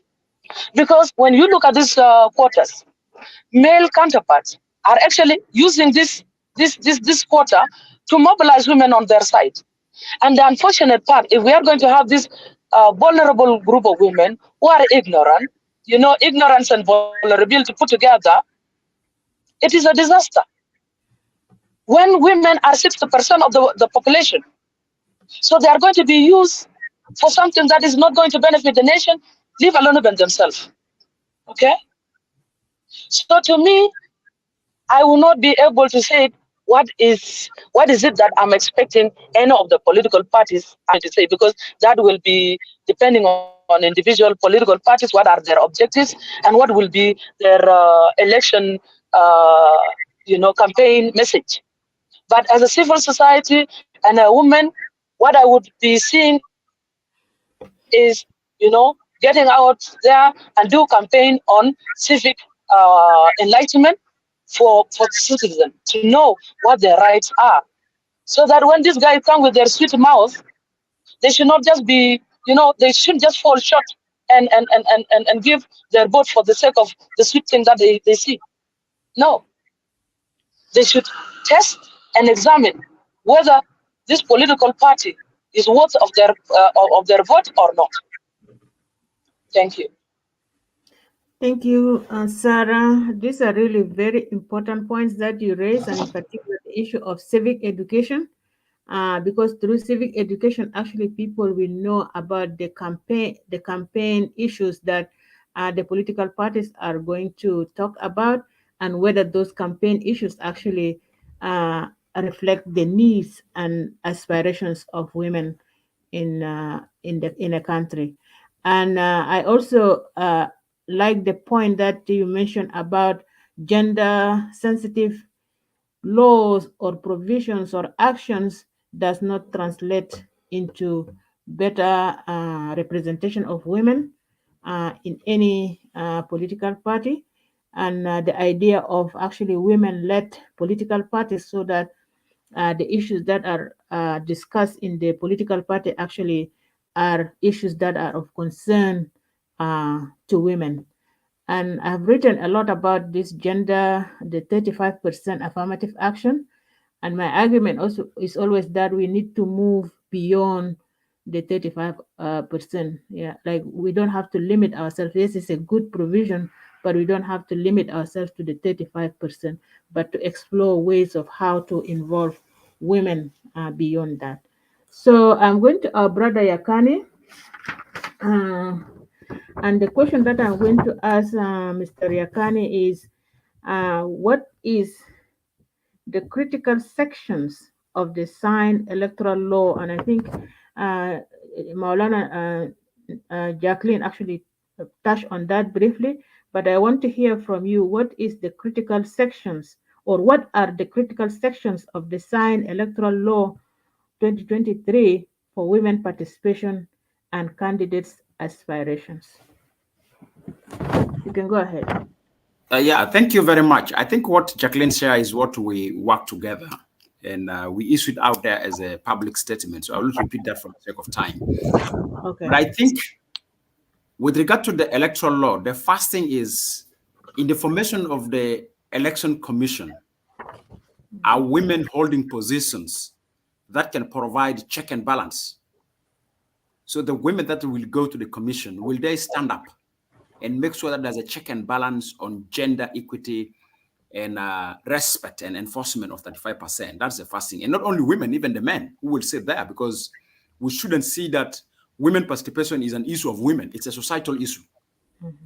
So we should not treat it like when talk of 35% is only a responsibility of women to campaign for it. No, it is a societal issue. All of us have to campaign from both sexes. That's one area that's very important. And if you want to enjoy the 35% or you want to enjoy meaningful women participation, based on the section of the electoral law, you have geographical constituency, you have women list, you have party list, you have the appointment of the president with 5%, which also we need to see to be gender sensitive. It's not only president appointing men. There are women intellectuals, women eminent personnel, women from minority groups that can be appointed by the president. To be honest with you, Dr. Jane, this debate around having proper women representation in public life shouldn't be our argument. It's how much are the women are there in the political establishment? What kind of women do we have in the political parties? Are there women who are really well equipped? Because you can't come to government through church or through mosque or through an academic class or through market or through tea selling. Or you have to come to government as a woman through political party. So what level of check and balance do women units in the political parties, you name them as women leagues or you name them as women wings, that are well informed and they're so influential? And to what level also are there men in the political parties that buy in the agenda of side by side between male and female in sitting on a seat of decision making? So for me, those are really critical sections in the elections. And of course, remember, if you go to the party list or the women list, especially let me speak to the women list, the law say any list that does not obtain 4% of the overall votes cannot be considered as a successful list to be considered for representation. I want to repeat, any women list that secure below 4% of the overall votes cannot be considered to be counted. So the question is, are women voters mobilized to make sure that they can vote for the women list than focusing on geographical constituency and party list? So the question also is that what knowledge are we going to raise that raise the attention of voters, being male or female, to vote for the women list? Because it's not only women voting for the women list, it's also men voting for the women list. So the question of voters being oriented is very important, because that particular provision is very critical. And especially if the turnout is very high. So that's really a big challenge that I'd like to bring in the section of the law. That is very important. The other thing is that also, if we talk about the women list, for example, or the party list, remember the concept user is a closed list. So for example, if you calculate per the current electoral law by a system of roundup, out of 332 seats proposed by the electoral law, women are going to obtain 111 seats through the women list. So it means each party is going to present a list with 111 seats, with the 111 names. But the percentage that the party list of a particular party obtain, offer them the seats out of the 111, what can they take? The question comes now, in writing the list, is the list written by women or by men from 1 up to 111? Because if you're not careful, well-informed, well-educated, learned women may start from 50 of the list downwards. And those who may not have the capability, their sisters, the in-laws, the girlfriends, the sisters of the boyfriends of the male leaders may be on the top of the list from 1 up to 20. So women have to discuss, how do we set up the list? The least we need to distance men, the least we need to distance the chairperson dictating for his sister, for his in-laws, their girlfriends, those who are known to them, to be on the top of the list. The list must take into account merits. How do we arrange from 1 up to 101? That's very important. And that requires a very strong leadership of women within a single political party to stand for. Because geographical and there's one thing that also, let me say, geographical constituency, women can go independent. By the way, the law have allowed women to contest independent. So if political parties are not embracing women who hold political merits in the public scene, they can go independent. So also we should convey the message out there that women, you have the right to contest as an independent candidate in the geographical constituency for any electable seat, being it president, MP at national, state, or state governor. So that also we set the narrative. There's options there. So the question comes, is become a question of political maturity. Are you engaging? Are you informing the voters? Are you showing your aspiration early enough? Have you prepared? Have you calculated your political games very well? So for me, those are the critical sections of the law that are very important that women need to take it seriously. And one thing that I like to bring, Jane, is a traditional. You know, I set up a domestic observation in 2010 elections called Sunday. It's a USAID funded domestic observation. So I sit as a national coordinator. I supervise over 3,000 to 4,000 domestic observers across all polling stations of 111 polling stations. And I sit at the database. One thing that is very important when you start planning election from the pre-electoral stage, I come to realize that political parties meeting for deciding for candidature are normally held in an abnormal manner. For example, the men will decide, let's go and meet in our chairman's house at around 12 p.m. or around 1 a.m. Now the question is, whose wife is going to attend that meeting? And normally I tell women that you need to also whose husband should go and attend that meeting. And why should they take it out of the party premises and they take to the, like for example, they will say, let's go and hold the meeting in the house of the president. You come to realize all the women wings that sit in the party have no any privilege of access to the house of the president because they are not ministers. They are normal members of the party. The protection team of the president or of the chairperson of the party may not allow that to happen, or in Dr. Riak's house. It's only those who are close to either the wife or the sisters are the one which can maneuver their way in, and they will decide there what it is. So to what level will the party procedures and proceedings for nomination of candidate in terms of primaries will be respected? That's very important. And for us now, who we can say we are pro meaningful participation of women in public life, we will take really, really a very strong responsibility in playing a very strong observation role. Because even if you have a strong women that want to contest, and you don't have a strong observers that can safeguard the application for the law to respect the electoral process, so many women may lose seats.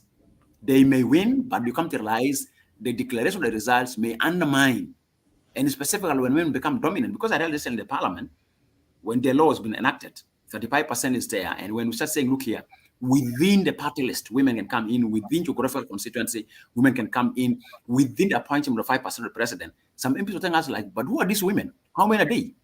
And where are they? Imagine those questions have been raised by some men, and even some women. Because Dr. Jane, one of the worst things is that there's a class of women in political parties who consider themselves to be the women more than the other women who are not in the political parties. So there's this concept of animal farms. All animals are equal, but some are more equal than others. There are women in the political parties who are close to the chairpersons of the political parties. They believe there are more women equal than the other women. And they have been recycled, and they want to block the coming in of new faces. And when talk of Dr. Jane, when talk of women in the coming elections, as I said, I just came back from less than some hours. I was working with women. Clearly, women participation in the upcoming elections is going to face generational clash. The generation of Dr. Yar is not equal to the generation of those who are close to the chairpersons. So the age gap, so there's a lot of young women who are well educated, well informed, hold knowledge, hold power, but in the system of influencing the party, they're facing those old women who are either elementary or Caro graduates who are close to the chairperson, but they're using either their sisters or their in-laws or history. They want to block the well-educated upcoming young women not to come closer to the party system. So there's a generational issue here. And this is something that we need to discuss. And really, I recommend it should be one of our next discussion in terms of if we have any panel like this. We need to discuss really issue of generational gap or generational clash among women aspirants for the forthcoming elections, because that's really a strong one. And it's very clear now. You can see it very clear in the parliament that if you look at the generation of those of Dr. Payar, they have established what we call the young women parliamentarian. They have been seen so negatively, so worse by the elderly women who are in the history of the liberation. Those who say we're Dr. John Garang, we're close to this, we're close to Salva, but unfortunately their brain are empty. I'm not really undermining them, but I'm telling the truth that they're not well informed, they're not learned compared to the young women parliamentarians. But you come to realize that the young women parliamentarians are pushing their way. So if for to support electoral processes, we need to take this concerns into account. And how electoral law also consider this, because it's very important. And in conclusion, I'd like to say, my assessment is that in the upcoming elections, there are women who are in political parties, they protect the parties. But I will tell you, Dr. Jane, independents are going to challenge, specifically at state level. No party will beat its chest that it will never have community delegates or people who community see them as the best than their members in the parties. Independents in the seat of governorship and the state parliamentarians are going to be hard. And some of these parties are going to use their military wings to bully the results. And the good things that I like, God have blessed us, that actually most of the officers that we expect are going to be deployed in the elections are young people who have faced the bitterness of the war. So the elders will end up at national level with the elders, generals, and brigadier generals. But going to the states level, these brigadiers are few. And they are not going to face, it's going to be, really this upcoming election is facing generational clash issue, whether among women or men or among the population. This is something that we take it as a fact. And in the parliament, you can see the young women who are there, and you can see the young male parliamentarians who are there. They are putting the elders into question. Because there's this question of wisdom. I don't think wisdom is a theory in political science. Yes, we respect age, we respect your experience of exposure, but sometimes the material you have is not relevant with the context we're in now. So it's a question of relevance. So for me, this is some of the things that we need to take into. And this comes also with the question of, in the formation of the Electoral Commission, how many young people are going to hold decision-making seats to correct approvals of electoral processes? Because I know in 2010 elections, we have these old local government administrative officers who are elders, who are brought as a commissioners, and they favor their friends who are either classmates during their time of the same age or sons of their friends who were then with them. So if a new who comes from nowhere and you are informed, but your uncle, your father is not known to one of the electoral commissioner during either Okaro days or local secondary school or Juba Commercial or Bursary or somewhere, your name is not known, or Rumbek Secondary School, you can't win it. So those issues, we need to take them into account. And in the section of the law, we need to be keen on the development of the rules and regulations of the electoral processes. Because some of these provisions that Jacqueline have spoke about it, they're going to be translated, properly interpreted in rules and regulations. And that's why for those who are campaigning for winning meaningful women participation, let us be keen on the content and the development of the rules and regulations for the conduct of the election by the National Electoral Commission. And that's why we need to see participation of women and champions of women in the Electoral Commission need to be really very aggressive during the rules and regulations development. Thank you. Thank you, Yakane. You raised so many important issues, and in particular, the point that you raised about women issues are societal issues. And I think that's very important because dealing with women's issues are not only the role of women, but also involvement of men in that process. And that's a very good point. The other one also is the idea. One correction that I just have to make is about this generational gap. We have to be careful not to generalize on the situation of older generation, because not all of them are the same, and not all of them are thinking the same. They don't have the same mindset. They're older people who have also learned Yes. things that are also similar to what the younger people have, actually. So we have to be careful about that, so that we don't have to anger some of our people in that point. Yeah, we need to have spare parts. Yeah, yes, exactly. Yeah, so we have to be careful not to generalize. Yeah, we have to be careful in that. Thirdly, the time and place of meeting is very important.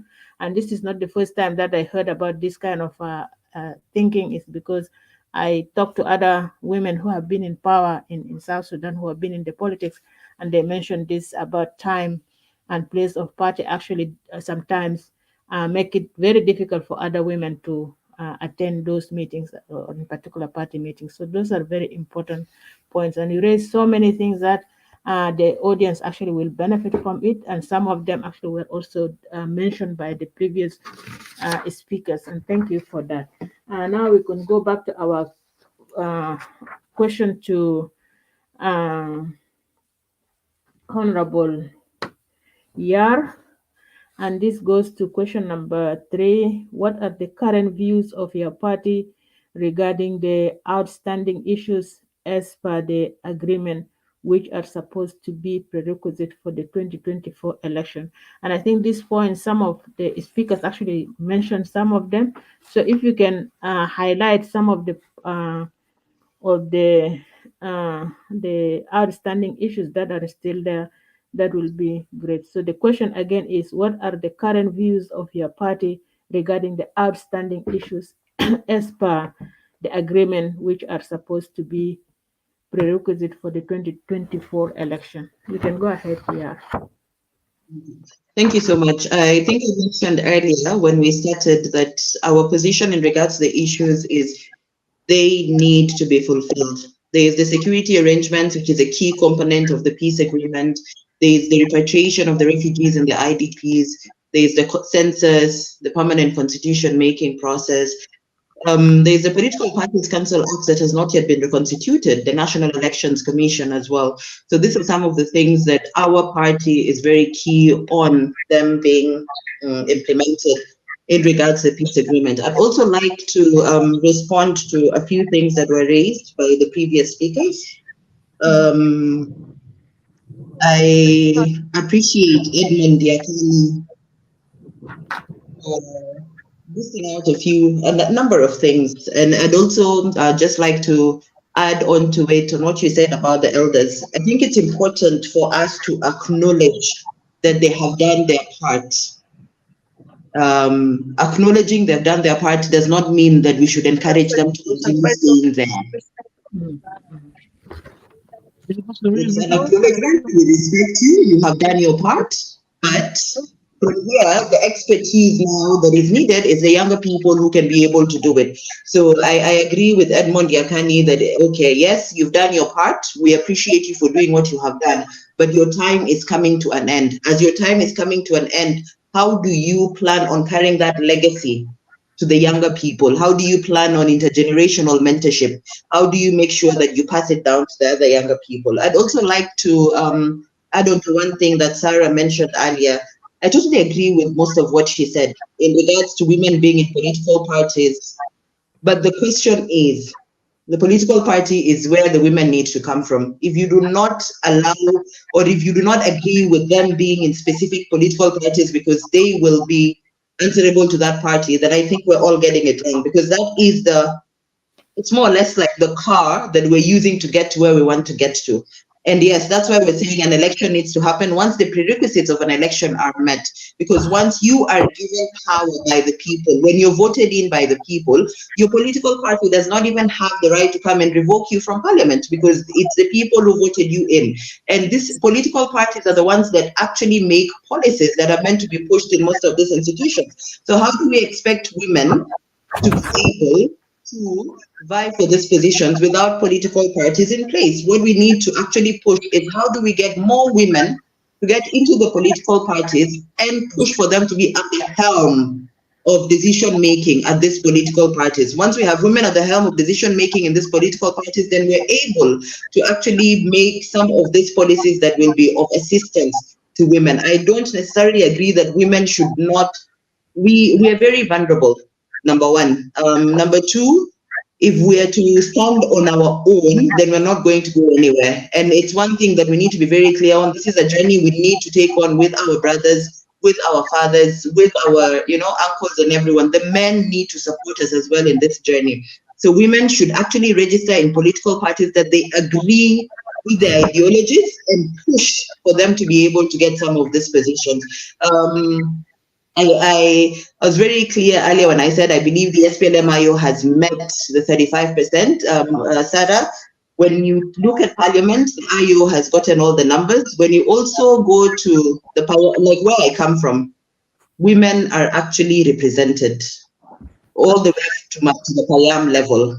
That's one thing that I need to be very clear about. So yes, when I said that, I had the facts right, and that's why I mentioned it. The other thing about that Edmond Yakani had mentioned, that this election is going to be about generational divide. I totally agree with you. It's going to be it's going to be about a generational divide, and I think women need to come together and see how we can work together instead of perhaps looking at the differences between our ages and the generation. How do older women support the younger women, and how do the younger women also support the older women for us to be able to achieve one common goal across the divide? Thank you so much. Thank you, sir. Thank you, Yar, for this answer. Actually, and I agree with you. Older women actually should be, or older people, let me be general, should be mentors, because at the end of the day, you have to think about your legacy. Like when you leave this world, what is your legacy that you are going to leave to the next generation, so that when they hear about you or read whatever you wrote or whatever you said, actually they can say, okay, that person actually did their part, and now it's our role actually as the younger generation to do that. So that's very important. And the other point that you mentioned about the meeting all the prerequisites uh, needed for the election to happen. So my question to you, this is just a follow up, like how are you going to, your party actually going to make sure that the prerequisites for election to happen, election that is fair, free, and credible, how are you, how is your party going uh, to achieve that? From now, today is October 2023, from now until election time in 2024, December 2024. It's very important to note that all of this can only be met if there is political will. Without political will, there is nothing that can be achieved. And I think Edmond Yakani mentioned it earlier and said, what we lack is the political will. So it's a question that I think everyone needs to answer. How do we get the peace implementers, the agreement implementers, to have that political will for us to be able to achieve all the prerequisites? We also need to look at, do we just need to do an election for the sake of it, or do we need to do a credible and genuine election for the South Sudanese citizens? Are the citizens tired enough and they want change? Do we want a legitimate government in place, a government that is questionable to the people of South Sudan? So what we need to do is, how do we get all of them onto the table and have them accept that political will is all that is needed for us to be able to achieve most of what needs to be achieved in this peace agreement? Yes, yeah, political will is very important in that regards, and I am going to move on to the next uh, presenter or panelist, Jacqueline. The question that's here is a little bit, it's a combination of several questions actually. So I'm going to read all of them together. And it says, what have been the role of women rights organizations in the implementation of transitional justice? The Center for Inclusive Governance recently went to all 10 states and 3 administrative areas to consult citizens on, this is an abbreviated word here, YJ law. So you have to explain what is Y stand for and J stand for. What are they saying? What are the challenges encountered? What can be done for the efficient implementation of transitional justice? Uh, did you get the question, Jacqueline, or you want me to repeat it? It's okay, Dr. Kani. I can Okay. speak. Thank you very much. Yes, recently we went to all the 10 states. We asked questions in terms of focus group. We had focus group discussions, we had dialogues, and we also had key informal interviews with different categories, including local government officials, state governments, women, civil society, youth, and persons with disability and traditional leaders. And from their experiences and on what people want to see, there are some preconditions for transitional justice to work well. And I think one of the preconditions is the civic space for people to participate in the transitional justice process. And by that civic space, I mean the freedom of expression and the freedom of media to be able to cover these events. People need to be speaking freely when they are telling the truth, and the issue of protection becomes important in that. So, for people to come forward and participate in this process, they need they need their security to be guaranteed. That when I narrate how the conflict affected me, I should not be fearing for reprisal attacks, or someone should not be telling me, "Why did you go and say it?"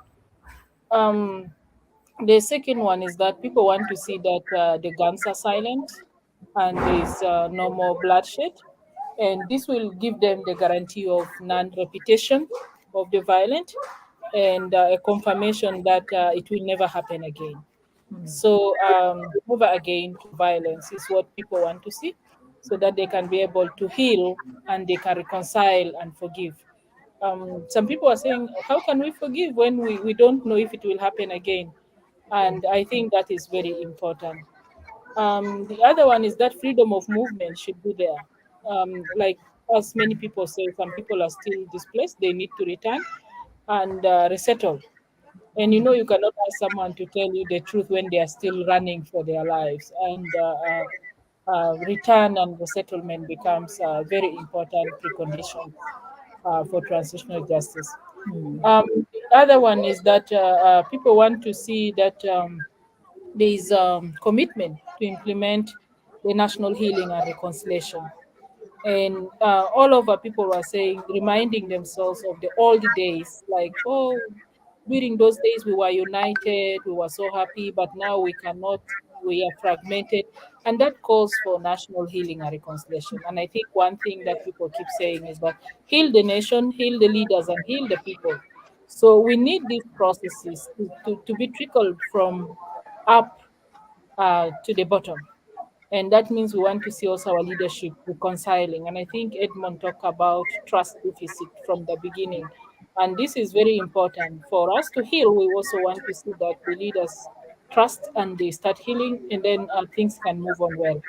Um, on what can be the role of civil society in implementation of the transitional justice processes, I would say civil society still have a lot to play.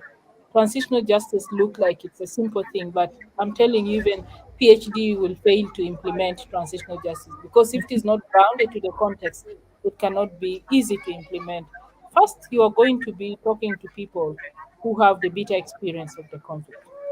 And here you want them to forget and you want them to heal. It's a long process. And we say that we need a lot of civic education. We need to start building trust of of the public to gain confidence in the process. Like when we went, they were like, "Is this thing going to be implemented, Jacqueline?" And I'm like, "Our role is to create awareness, to empower you to be advocating for this." So people need to build trust around the transitional justice process for them to participate effectively. And the other thing is that we also have young people, and we had the experience in the Gambia. We had the privilege to travel with the Minister of Justice. One thing is that the young people were very active in terms of defining their future through the transitional justice process. And they went and created a lot of mass awareness throughout their country. And if we compare Gambia today in their implementation of transitional justice, at least they have moved away from the previous years when their country was having a lot of political turmoils. So it's a big role for us as civil society to create that awareness and also to gain public confidence. And I think new beginning is the what For how long are we going to be stuck in the mud? For how long are we going to hate ourselves? For how long are we going to fight each other? And I think I'm so happy that we have representative of parties here. This should be what the political parties should show to the people and to South Sudan that, look, despite the political challenges we had in the past, we are here together and we are going to be moving together. And everything we are going to do is going to be through peaceful resolution and no more to war, and we are healing the nation. I think these are important assurances that the public wants to hear, and they want to see this coming from the political leaders.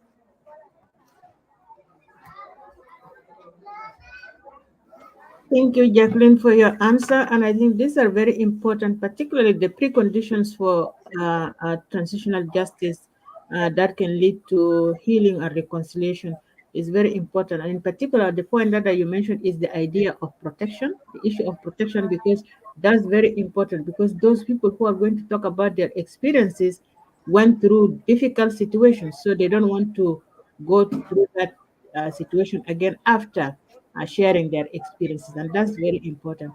And that actually can come through civic space so that people can freely talk. And I think the media coverage is very important in South Sudan. So, in that context, in relation to the media coverage, I don't know if media actually has the freedom to cover all these kind of issues that you just talked about. If we can just have like 1 minute or two to at least say something about this media coverage, and how can people ensure that these issues actually are covered, and that those who are covering these issues are not subjected to any insecurity situation.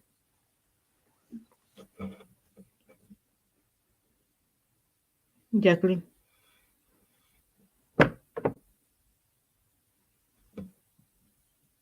Hello, Dr. Kani. I lost your last question. Yeah, I said you mentioned something about media coverage. So I just want to know if there's actually a freedom of media that can go freely to cover this kind of issues, particularly the preconditions for transitional justice. To happen. I think we have the media law, which provides for freedom of expression, and we also have our Bill of Rights, which provide for freedom of expression. The challenge is in practice. This has not been the case. Mhm. So we have seen in some situations where even journalists are threatened for speaking up, or sometimes even some media newspapers, they come blank because it was removed. Mhm. So this means that there is still censorship. And Mhm. then some of our online media, like the Sudan Tribune, the National Post, and others, they are still not accessible when you are here. You can access them from out, but when you're in country, you cannot access them. So Mhm. this is the call that we are saying, that this has to be allowed. And if you go now to the Gambia website of their Truth Commission, you will still find that all their proceedings were recorded and they were made live during the process of the truth telling. And this means for us to be able to participate in this effectively, we need to allow our media to cover these events, and for them also to be allowed to share them with the public, so that the public can view. Those who are not even in Juba, those who are not in other parts, they should know what is happening in the other parts as it relates to the truth telling process, because that is part of the national healing and reconciliation. Mhm. Um, I could say that allowing for media freedom is very important, and not only for transitional justice, but even for elections. How can people know like what someone is saying is the truth? We need to analyze manifestos. We need to look at our candidates. We need to see at how they present themselves. Do the issues they raise relate to our needs and priorities? These are very important, and this role can be played when there is an effective media. And effective media is also good for reporting in terms of violence that relates to elections or to transitional justice processes. So I could say media needs to be open up. The law guarantees for that, but in practice, it's completely censored. Hmm. Thank you for that. And the other point that I just want to add is accessibility, particularly on the online media outlets. Not everybody in South Sudan has connection to internet, or Exactly. yeah, so or have access to devices like iPhone or laptops or computers. So accessibility And is important. Doctor, if I can say, South Sudan is one of the countries with very expensive Yeah. telecommunications. Mhm. The Yeah. data we pay is very expensive. Like say Yes. you log in for £1,000, it cannot even take 1 hour. It's gone. Yeah. It's true. And Even sometimes you pay, you don't use it, it's just taken off. charge. So Yeah. that also calls for regulation of those Mhm. Mhm. telecom providers. So that internet is not like looked at like a necessity. It should be a luxury. Yeah. Yeah. Yeah, and that's true. That's true. Even for those of us who are outside calling into South Sudan, the charges are very high. Like you pay a lot of money to talk just for half an hour. Thank you so much. Let's go to Sarah to Susan now, and the question to Susan. Susan, you're here, right? Susan actually is not here. Susan dropped. So we can go to Sarah now because Sarah is here. Sarah, the question that I'm going to raise is what role should the CSOs, including the women groups, play in enlightening the women of South Sudan about the 2024 election? And I think you mentioned some of these points actually in your previous answer, but if you can share with us some of the important points related to this, like how can women do that? Or what role the civil society organization actually do and women's groups? Okay. By the way, I'm also here with my. I'm actually in In the hospital. HDU in the Yeah, hospital. yeah, Yes, we sorry. can even see her. Yeah, Yeah. yes, I'm just here, but this will also this participation also will take my head away from the pressure I'm in. Mm. Emotionally, Yeah, which I is okay. understand. I Yeah, understand that. Yes. coming back to the question, what the role civil society could do. The role of civil society simply is enlightening um, the citizen, Mhm. uh, making sure that any bill that has been passed into law reaches the citizen, because there is no way we should expect the citizen to participate when they are ignorant. Yeah, we need to educate them about the law that has been provided regarding elections, any tools, the strategies that are going to be applied, and even encourage, maybe build capacity of those who women and any other citizen, women, yeah, youth, people with disability, etc., who are willing to participate, to encourage them on how they can actually get involved and participate. That will mean providing not only just awareness raising, but also capacity building where necessary. Um, Build their capacity in terms of strategies, in terms of advocacy work, in terms of you know even political knowledge. How do they play a game if they need to get involved? Um, this should be the first role of civil society. And then, of course, if then the civil society could spearhead some of the, and lobby some of the areas that they feel a change is needed. For example, if if the environment is very sensitive and not conducive for participation, maybe we can also spearhead on what could be the possibility, to ensure that the concern is neutralized or prevented. Yeah, we can spearhead as civil society.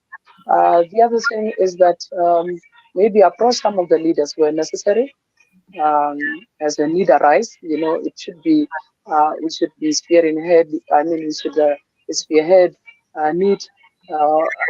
Spearhead advocacy on need base, and then yeah, and then of course the lobby for resources, including not only financial resource but also human resource where needed.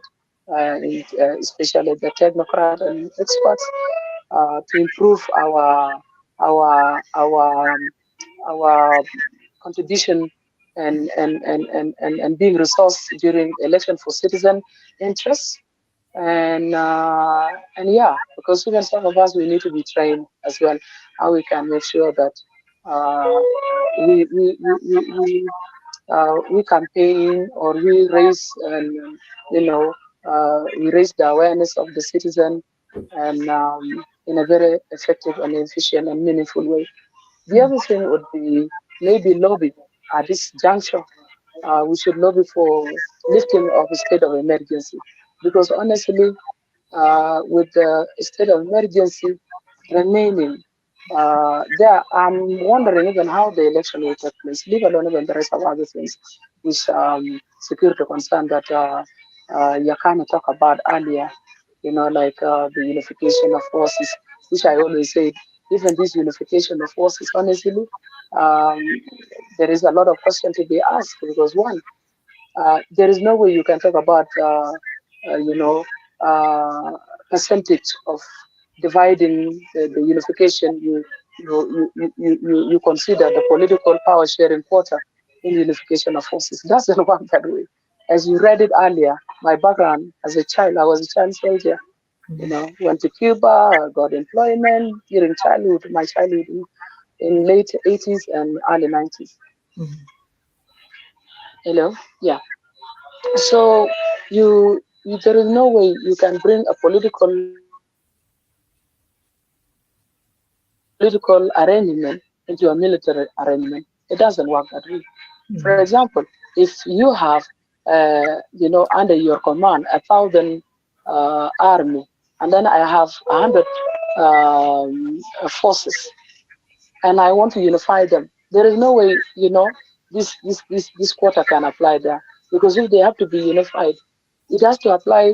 The unification has to consider all the 1,000 as well as the 100, because you need to get guns out of these people, and you need to address the security issues. Applying quota or power sharing quota to use it as a basis for unification of forces, of command, etc., it is a wrong way to go. And as Yakani said it earlier, that there is political will deficiency in this. So it's another level. But the most important thing for me as a civil society, and the most important thing for citizen, is that the state of emergency is lifted, so that this begin, to give us the chance to move freely, so that we are not under that pressure of, you can't do certain things simply because there is a law that says you can do certain things, and give another body, to uh, to violate your rights, your constitutional rights or your citizen rights, because there is another law that says, yeah, there is a state of emergency. So I think this is what I should have said. As a civil society, I think this is one thing we should lobby for now. If the parties are, if they really mean that we are going for 2024 general election, else we will be like, maybe it's a mind game that is at play, so that we are the one to say, no, no, no, there is no election because there is no conducive environment, and then we are being outsmarted. Let go for 2011 and let them be the one saying, no, we need an extension, and we'll see. One thing. Second thing is that we should lobby also. Hello. The Yes. second thing is that we should also lobby for the return, because when we talk about constitution, when we talk about election, we need chapter 3 to be, you know, um, to be activated, because chapter 3 of the access has not been activated. It has to be activated. A certain funding has to be put in place, so that at least those in the region who need to come back home should come back home and be resettled within the short given time.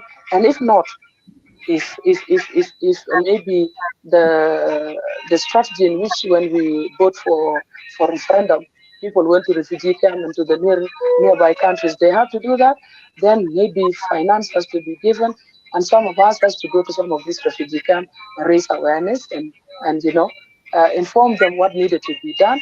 They are going to vote, etc. Okay. Third is to ensure that we have to identify early enough where are those points or those areas that will be reached by elections, because not all of us South Sudan is going to be reached by everybody. But what are the strategies to ensure that where the voters or where the election box are going to reach, the ballot box are going to reach, how are we going to make sure that everybody down there has reached? It's not about just maybe we, going in circle around central Equator, mostly Juba, Yei, and then Wow, and then Awil, maybe Kwajok, Bor, and Malakal, and maybe Bentiu, Rumbek, and then leave the large part or Yambio and Capoeira or what is it called? Um, the three administrative area headquarters. And then at the end of the day, then we said, okay, we have done enough. Is it enough? Of course not. We need election that every citizen should vote. When we say they are voting, every citizen should have a say. And if they have to have a say, it is as the civil society role to ensure that we have a strategy in place to make sure that we outreach those in the peripheries that may go and vote. Because we don't want, a label that would want it just to say, let's just start voting. Uh, let's just vote, and somebody is just going to sit in his office and take all the ballots and all and then fill them. Because I went through that, by the way, during 2010. I remember there was two female who contested as independent candidate. It was me and Angelina Teng, for Upper Nile governor. I remember in my own county, my own commissioner, when I sat down to one of the fire, he just took, and he took beyond even the registered voters. These are things that happen in South Sudan, so you should not be surprised. And we need to be informed ahead of time. They have to know if election has to be there, who are going to be observers, how they can make sure that their votes is not being corrupted. They have to know, for example, if there has to be vote, how they are going to vote. If there has to be campaign, how campaigns are going to be done. So there is a lot of work at hand, leave alone even, putting the others, legal instrument in place. But even just the simple awareness is a lot of work to be done by civil society. So I would wish to see that civil society sit and put a strategy that is, um, design a strategy where they can ensure that everybody, uh, or the outreach is made as much as possible, even if it is not everybody, but it has reached up to a certain level, a significant level. It shouldn't be just like the headquarters and that is it. You should reach some of the payams and, if possible, some of the boomers. And if not, then we can maybe make another arrangement, a chain of where we can maybe train our reachers, and then so that our reachers go and train the other level outreachers, and then we still reach out. Yeah, and we make sure that we source them with the necessary tools, maybe the pamphlets for training, training material, yeah, and facilitate their movement. Thank you. Thank you, Sarah. You actually raised very important point, despite the conditions that you are in, and I just want to say that this is And what and women. by the way, I just need to let you know that my daughter, for the first time, she moved her hand. Oh, that's May God, may good. God be. Mm, that's good actually, and I think that's why I always said women are multitasking, and it's good. It's important that we have to bring women to position of power so that they can run uh, the society, because they can multitask like like what Sarah is doing now. She's attending this meeting and also taking care of her daughter, and we wish her the best. To move on, actually our time is almost running out, but one point that I want to emphasize from the points that Sarah raised actually is the idea of lifting the state of emergency, and I think that's very important because it speaks to the issue of security that many of you actually mentioned, and the issue of freedom of movement, which some of you also talked about. Very important. And I think the other point that is lobbying for the return of the refugees and IDPs so that they'll be part of the process. And I think that's very important. And this also speak to the prerequisites for uh, for the election to happen, an election that is credible, free, and fair. So our time is running out, and I got a message from Aisha that maybe we have to wrap up this discussion by going to the recommendation. So my suggestion is that we're going to Yakani, and then from there we go back to the. I think instead of going to Yar, we'll go to Susan, and then we go to Yar, and then to Jacqueline. So Yakani, I want you to, you have like some questions that you have to answer, but if you can combine the two answers, and then or maybe you can just provide some recommendations, that would be like concluding remarks. So the question that you are supposed to answer is, what should women do to ensure genuine implementation of 35%? But I think we can move on to the next question, because this question is addressed by many of the participants. So if we can touch on the question number 5, what is the election formula with regards to distribution of 332 seats through geographical constituents, 50% women list, 35% party list, 15%, and president appointment. So if you can answer that question, and then you can add also your concluding remarks, like what are your recommendations moving forward? Yakani. Thank you very much. I think my answer to the formula, I will also share with Aisha a summary of the formula in graph form, so that maybe if the audience want to follow my answer into more physical. So the parliament size is 332. That's the size of the parliament that was agreed upon the law. Then the approach is that you first take away the share of the president, 5%. If you take out the share of the president, it will be 16.6 something. So the advice we offered as civil society is that don't round up the president's. I don't know what that's. Do someone need to mute, because I feel there's a lot of extra sound. Susan, Sorry, can you mute Susan? I think background Susan having a lot of. Yes, I think yeah. So the size of the parliament is 332 seats, and out of 332 seats, the formula runs as follows. You first subtract 5% of the president from the total seats. It gives you 16.6 something. So our advice was that don't round up the presidency. Leave the presidency to end up only 16. President appoint 16. Then you will be left. Why you don't need to round up the president? Because if you round the president into 17, if you subtract 17 out of 332 seats, you'll be left with 315, which is an odd number. You can't divide it 50-50 between past post and then proportional representation, which is 50-50. So you leave president to have 16, so that you subtract 16 out of 332, then you'll be left with 316. So 316, you divide them by the formula of by 2, which is 50-50.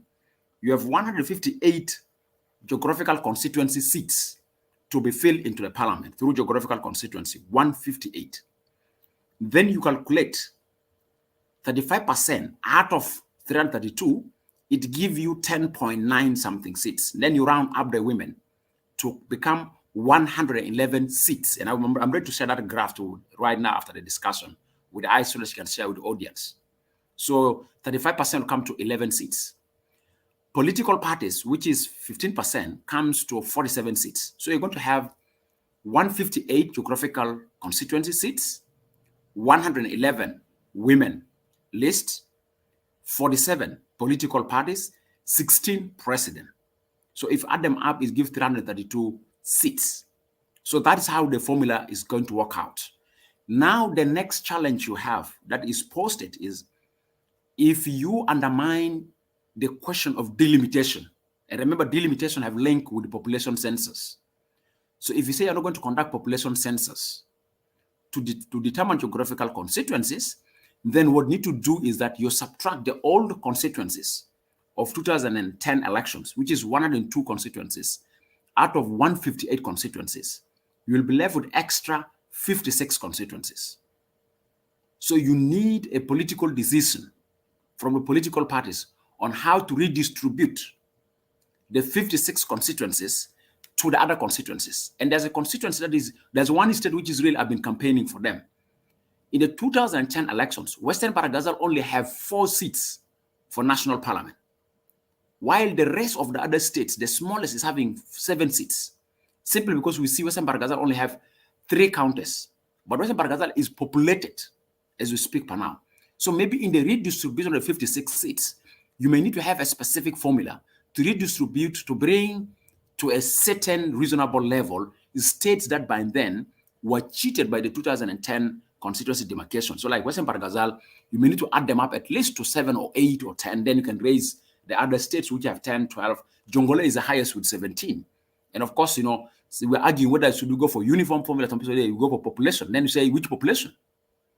2010 population was disputed. The sampling that was recently done by National Statistics Bureau, the National Statistics Bureau have distanced themselves that this can't be used for elections because there's abnormality in the statistics.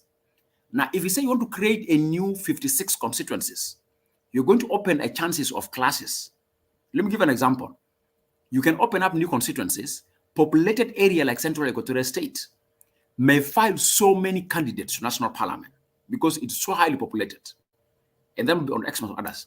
That is at national level. Now, if you come to state level, you may have other South Sudanese who come from other states, like Jongole, and then the POC, like in Juba, may have chance of filing their candidate into the Assembly of Central Equatoria. So that you're going to raise the tension between the host community of Central Equatoria saying, why should those particular community leave their states and come to my state? And they're putting the candidate while the constitution have not yet answered such critical questions. So to avoid conflict, we're saying just only go with the formula of subtracting 1 to 2 from 56, but make a political decision. Maybe you bring governors, you bring chiefs, you bring civil society to forge a formula. How do we redistribute the extra 56 seats? Those are the formulas. And these formulas are needed in civic education, and specifically if we need women. And actually, one of the things that I would like as a recommendation for us winning meaningful women participation, we need to start doing what we call mapping of which particular constituencies, geographical constituencies, that we have potential women aspirants over a male aspirants that they can contest, and what support do they need. So for me right now, what we want to do is, my recommendation is, if we really need to get the women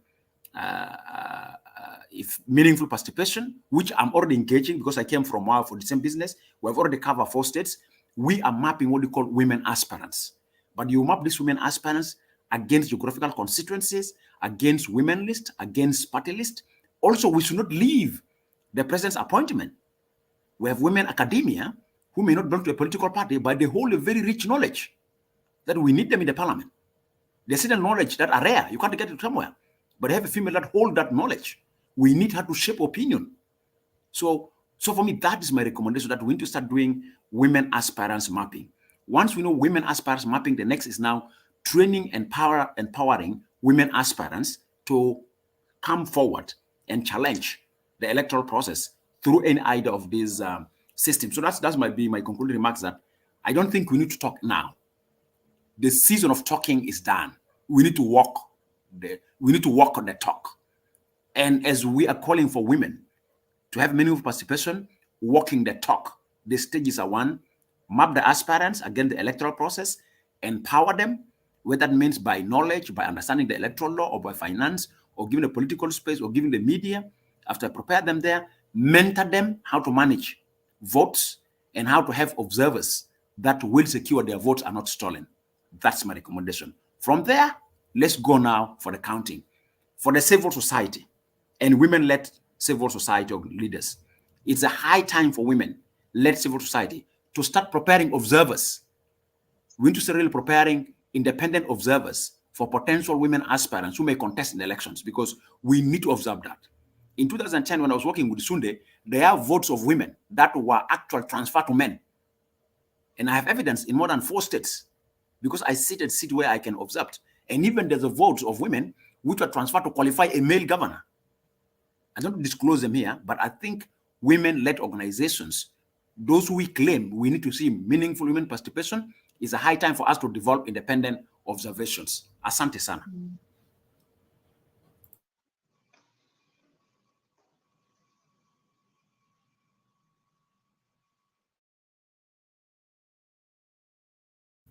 Dr. Jane, can you unmute yourself? We're not hearing you.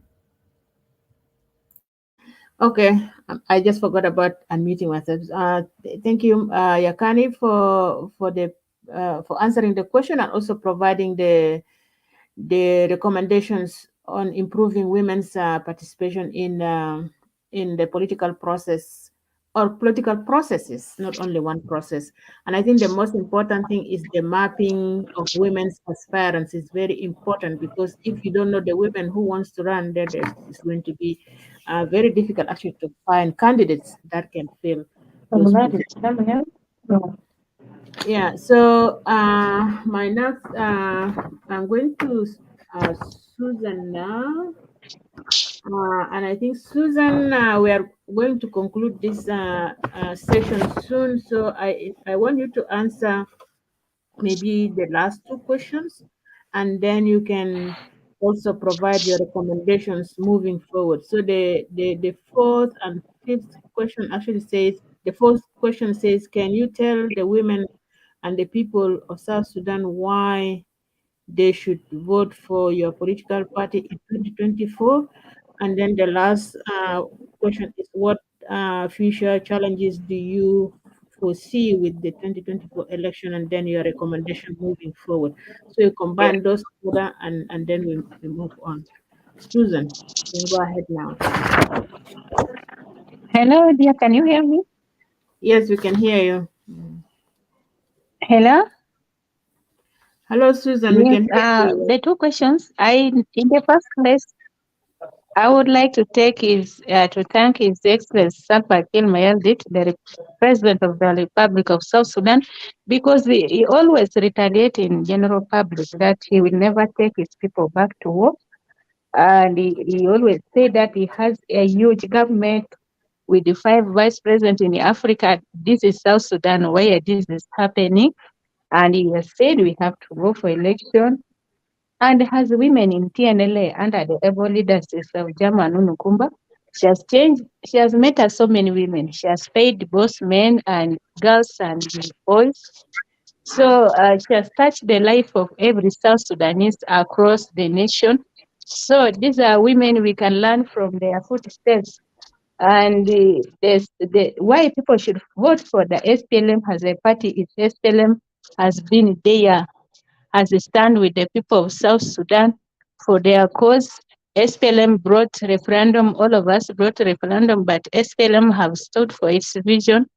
And that is why SPLM is saying that regardless of all the challenges, we should go for election so that we can be able to provide services for the people. The second question, we need to provide security. Yakana has put it rightly at the beginning. We need to put security for the people to vote, to participate free and fair uh, campaign in areas, especially in Western Equatoria and other places where there is threatening. And I'm sure women has participated in passing the bills and laws of the Republic of South Sudan, and women has always worked together hand in hand with the men. And the young parliamentarians are doing a lot. Yale is there. We are always moving up and down with her. So I think when young people are given opportunity, they can excel and they can work. Therefore, we should cultivate positive resolutions, approaches. When we come to public to talk, let's encourage our people and give them a window of hope and explain to them the importance why we should go for elections. Because everyone should go and vote so that you can vote the people you want who will deliver. And the women now who are in parliament, it is not that they are implementing the agenda of their political parties. All of us are implementing the fifth agreement by all the political parties. Therefore, women are chosen, women are selected at a particular time for a reason. Therefore, we should appreciate the little that women do. When you go to social media, you can see so many young women raising important information. Some young women even are going viral on social media that they should be killed because of them being vocal about the incident happening in their constituencies. Therefore, this kind of women, if we give them the second chance, they can do marvelous. And all of us as South Sudanese, we should not call ourselves region, this and that. We should call ourselves South Sudanese. We should aim at developing our country. We should aim at preaching peace, reconciliation to the people, so that we can do healing and reconciliation. We need to be done in all states and the administrative areas. And the youth need to be talked to, not to raise a gun against their own brothers and sisters. And people should not pretend that they are the best, this one is wrong, because we are in a unity government. We are South Sudanese. We should love our country. We should work for it. We should offer the little services that talent God has given us. We should put it into practice. We should document our history. We should talk to the young people. We should take care of the street children. So the only way for us South Sudanese is to go for election, and women need to be protected, women need to be supported, and all women should come out in large number to participate in election activities. And we shouldn't just put women, but we should select competent women who will represent us, because each and everyone belongs to a constituency. And within that constituency, people know you better. So therefore, leaders are chosen according to their capability. Our elders in the parliament, some women are widows. Like you talk about Rial, Rial is representing her dad. So you can see the condition and the pity that is taken. But when we go for election, things will change. Thank you so much. I'm sick. I'm in the hospital talking with you, but because of the commitment of young people, I thought it wise to attend this panel debate. May God bless South Sudan, and let's preach peace and love ourselves as South Sudanese. Our tribe should be South Sudanese. Thank you so much. God bless you. Sister Asha, call me anytime when time comes. God bless you. Thank you, Susan, very much for your points. And I actually like the point that you raised about we have to cultivate positive approach when we deal with issues, and that's very important. And the second point that you mentioned also is we need to transcend our ethnicities or ethnic divisions and see ourselves as people. That's very important as well. Now we are going to hear from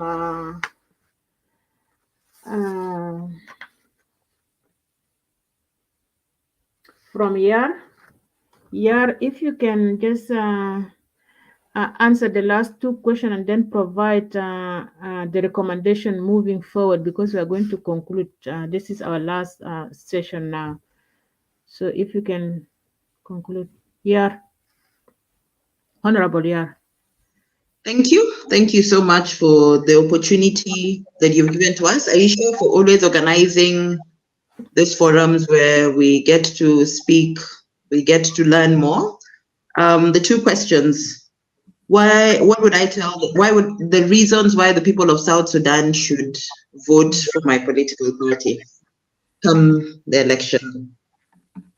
I think it's very clear. You know, you can't be doing the same thing over and over again and expecting the same results. Mm-hmm. So why not give another political party the chance, and you see how they're going to change or do something, you know? Because SPLM has had the chance for really long. We really appreciate. There is no person in this country who can say they didn't have an attachment to the SPLM, considering the liberation struggle. But if they're not able to go ahead, then they should step aside and hand over to some other people who will be able to carry on and at least do something for the country. The other question about the challenges that women would be facing come the election, I think I'd also like to twist that into what the recommendations, which should be, one, I believe that we need to deal with, number one, gender-based violence that women face. Women face gender-based violence from their own homesteads, from their home, also across political parties. How do we start educating our women? Because there's also the lack of political experience, there's a lack of education, there's a lack of funds. So how do we these are some of the challenges that women will face. How do we get the funds for the women? How do we make sure that, okay, they don't have the political experience, but can we train them? Can we mentor them? How do we change the traditional gender roles? A woman is expected to go to work and still come back home and cook. How do we make sure that despite our gender roles, a woman can be able to participate in the election? The other thing that is also very important is we are in a very patriarchal society. I come from a constituency where, and I have been told by intellectuals several times in meetings that as a woman who is not married, I have no right to contest. So how do we also build confidence among young ladies and tell them you do not have to be, your marital status does not determine whether you should be in politics or not, but what you deliver on the table is what matters. How do we also let women know that women, we are a majority and we should vote for fellow women. We're not each other's enemies. That's one. Secondly, how are we able to get our brothers on board for them to understand that a society where women are actually performing is a society that grows? Not allowing women to participate politically is detrimental to the growth of a society. I'd also like to just give appreciation to my two sisters, Honorable Susan, who is not feeling well, but she still managed. So you see the dedication and commitment that women have, regardless of the situations that they go through, they still come through. So why not also give women a chance? And also Honorable Sarah, whose daughter is unwell, but she's also managed to come and be with us on this panel. This is just some of the commitments that and dedication that women have. So why not push for women to actually get more positions? And at the same time, why not push for women to be at the helm of leadership? How do we move forward from this election onto the next elections and have even women vying for presidency? And the other thing that I'd also like to add is, can women also come through for each other, regardless of the political parties? Let's look at each other as women first, who are already being held back by the fact that we're women, regardless of the parties that we come from. How do we hold our hands and make sure that we stand together as women and support each other? Thank you so much, Dr. Jane, Edmond Yakani, Jacqueline Asiwa, Aisha, and Honorable Sarah. May your daughter, wish your daughter a quick recovery. Thank you, yeah. Yeah, thank you, Yor, for this elaborate answers and recommendations. And I really like the last point that you said: can women come together, come through to each other, regardless of party differences? And I think that's very important. And the other point that I just want to add also is the fact that there are so many like traditional values, and in the context of our South Sudan societies, is a patriarchal society which actually limits the participation of women, and particularly young women like you who are not married actually. And I think we need to encourage our young people. I have a daughter, and I want every woman actually to be proud of who they are and what they can achieve in any given society, and in particular in South Sudan. And I'm really happy that we have young, honorable women in the parliament. I'm now going to invite Jacqueline to answer the last two questions, and then like the last question, and then the recommendation on moving forward. So Jacqueline, what challenges do you foresee in the upcoming 2024 elections in South Sudan, and what are your recommendations moving forward? And then we'll go to our sister Sarah so that we can end this discussion. Okay, thank you, Dr. Kani. In terms of the challenge we foresee in the upcoming elections, is what we are already seeing and experiencing. Like there's no political consensus with the political parties in terms of whether they can go for elections or not.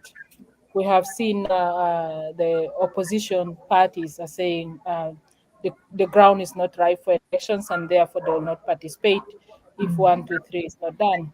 And we are seeing from the SPLM, the ruling party, saying, no, we are moving on with the elections. So South Sudan is a multi-party democracy. And I think decisions regarding elections require consensus of the political parties moving forward. And I could say that they need to resolve this political, I always call it bickering, because this keeps people worried, like whether elections will go on or not.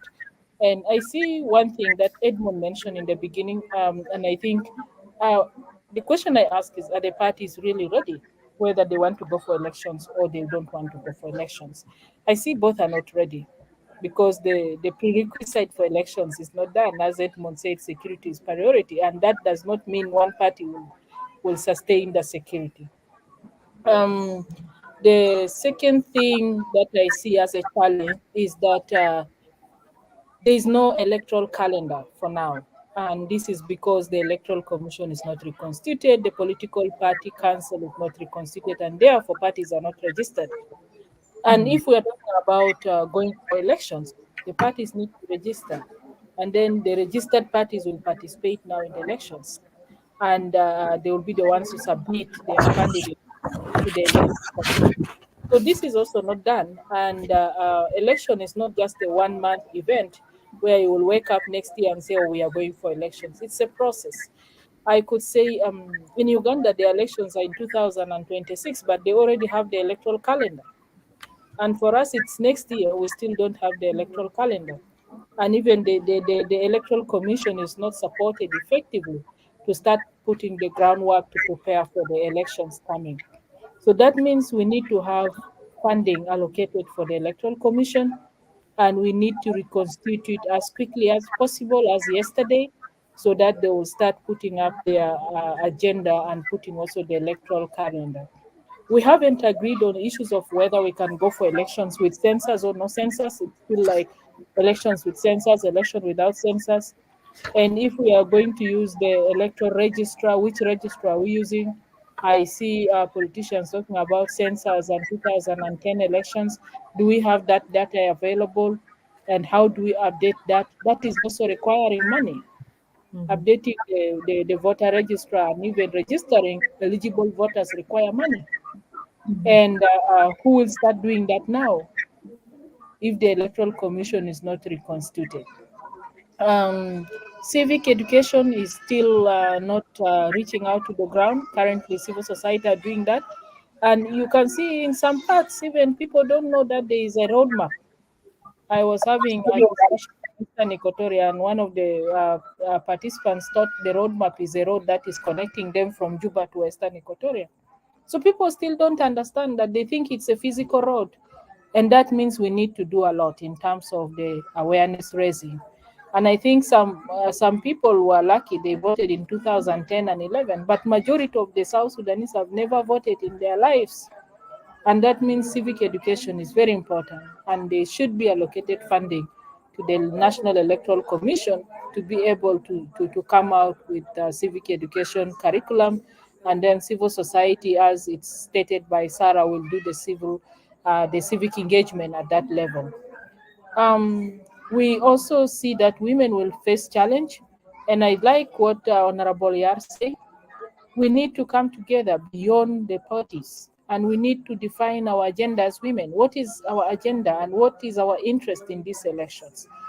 And I think we need to see the Electoral Commission say you can participate at all levels. It has given it to us, which means even at the presidency.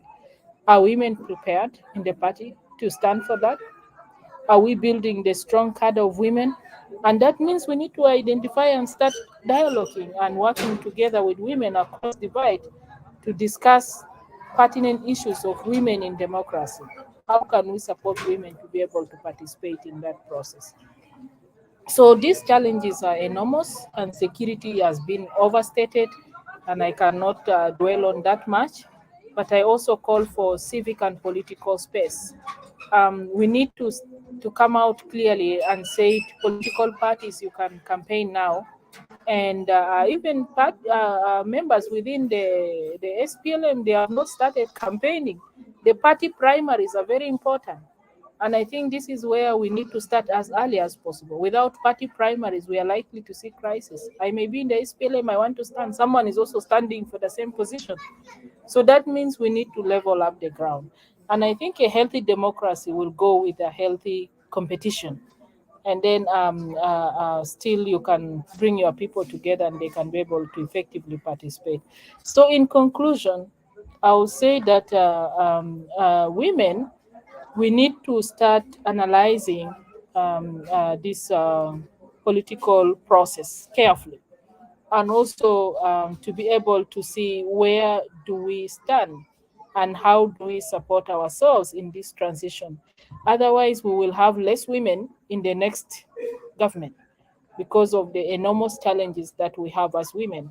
The cultural aspects, the political dynamics will not allow more women to effectively win. And if I'm in the small parties, I should be worried. Putting me to be in the 35%, the winner takes it all. The smaller parties should be worried they may not come in. And I think I want to underscore that the 35% does not mean that political parties cannot put their women to stand there. It's an open space. Parties can put their candidates, academians can contest, business people can contest. This is the open women seat. And that means that it will help us also in terms of bringing quality people, and even the parties will be forced to bring competent women to stand within the 35%. So we really need to define ourselves again. And even within the party, how do we support our sisters in political parties so that strong women come forward and the weaker ones, we still build them to be able to participate? Because even the men are weak. And we cannot always say women are weak when we have also men who are weak. But how do we build ourselves within the parties to move forward? And I think this requires us to start having capacity building programs. And I think mobilizing is very important for women. Public campaign is important for women, and these all require resources. So, how do we advocate for resources for women from both the government and also from individuals who are well wishers to support women's progress in democratic processes? But I would like to say thank you so much, Women Intellectual Forum. This is one of the greatest discussions that I've had. And I think these are pertinent issues that affect us, and let the discussions continue. Thank you so much, Jacqueline, for this answer and the recommendations that you provided. And one point that actually caught my attention is the roadmap and the misunderstanding of some people in other states that the roadmap actually means the physical road. And this takes me to the idea of language. We have to understand that although people do this civic education, or civic and political space that should be provided, we have to think about what language are we going to use actually to explain the processes, whether this processes has to do with constitutional making process, or it has to do with issues related to election, or related to census and other prerequisites that are required for credible and fair election. I think the issue of language is very important. How can we translate some of the instruments or some of the policies that are out there actually, so that everybody can understand in their own languages? And I think that's very important, because when people miss this simple understanding of a roadmap, that becomes a challenge. And now we're going to the last but not least of our participants, Sarah, Honorable Sarah. If you can at least outline some of the points that you did mention in regard to challenges that you foresee with the coming 2024 election, and you can also provide your recommendations on that so that we can end our discussion today. And I hope that maybe we will come back for another uh, part two, so that we continue the discussion as our colleague or our panelists here, Jacqueline actually said. Sarah, go. The question again that I Yeah, the hello. question is, what challenges do you foresee with the coming 2024 election, and how do you think they should be addressed? And then you can provide your recommendations to conclude. Well, in 2024, as I said it earlier, that there are prerequisites to election. And I think it was also stressed further by Yakani in his previous input that there are prerequisites that make election a credible, transparent election be held. This including having the law in place, especially primarily constitution. Then the constitution now will guide, will give the, will help the the census commission um, and statistics chance to develop the guideline on how to conduct the census, and then the census now will inform uh, uh, determining the constituencies and the guideline on how uh, which then will be considered for election. Then the body that will commission the election itself. And then the security, then the finance funding it, because you have the elections campaign, you have got the election awareness, civic education. All those are prerequisites to election. So, having said that, primarily the challenge of having not secured the constitution up to this moment is a challenge, which law will be applied to guide, to be the basis in which other documents by the constituted bodies will um, will abstract, the parts that concern them, like the political parties commission or election commission or census. And when we talk about census, definitely the census is not even, is a big exercise and it requires funding. So then we have the security as another factor. So we have got quite a number of challenges and funding as well. As you can hear, the government already um, having challenges even to pay those who are, to pay the civil servant their due diligence. This tells you there is a challenge. Uh, so security, financing the elections, the laws of the elections, etc., that will govern the election are all challenges. Um, Accessing all the South Sudanese, eligible voters with the information and with the chance to also cast their votes is another challenge, because how are they going to reach some of these peripheries and rural areas? These are a good number of challenges. Basically, the election 2024 that is before us is just only have a list of challenges ahead of us. Okay, but as they say that where there is will, there is a way. The Bible says, if there is a will that election should be conducted, it shouldn't be a problem. It can still be conducted, and methodology can be developed, and parties um, can agree, and an election can be conducted.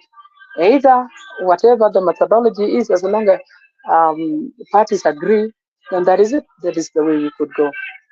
I think that is all I can say for now. All of us are aware of what are the challenges that are ahead of us, so I don't need to spend time on it now. We'll give you the chance, then we come back. Um, well, it's not you. I'm talking to the nurse. Remember that I'm in the HDU, so we are giving her the chance to see my daughter. I'm going to the corridor as I continue to talk. Now, recommendation. My recommendation would start by saying that ignorance is not a bliss. So our citizen in any given country, to see a democratic state is where you find a citizen is active. And most importantly, where you find women who are 60%, they are the determining factor of how things should go. So we should not remain ignorant. I encourage every woman, every youth to get involved, equip yourself with knowledge. We should be able to follow, um, the day to day, decisions that are being made, policies that are being made, laws that are being developed, concern that has to be raised, debates and discussions and negotiations that are in place. And we should develop a mean on making sure that such information we share them, so that that way we can mobilize. Because you see, if we are 1,000 civil society out of let's say 10 million South Sudanese, are we significant? If it is just only us, no. But if we give the information out there and everybody's aware, then our voice now becomes significant. However, simple cases, then it make an impact. One. Second is that organization is another. We have to learn how to organize, because we can't just think that we do things haphazardly and then they are going to be okay. We need to organize, and we have to have a strategy so that we do not become reactionaries, but rather we become proactionaries. Yeah, we have to be proactive in the way we try to tackle things. Uh, Third, the women, I still insist that they need to begin to think and maybe um, have a conversation about the framework on the 35%. This is a very powerful provision. The women know how to. Let's say we have now Yar and Honorable Yar and Honorable Susan. If we have the 35%, they already know the the game of politics. They are already aware, even if they were ignorant previously. Now they have at least basics.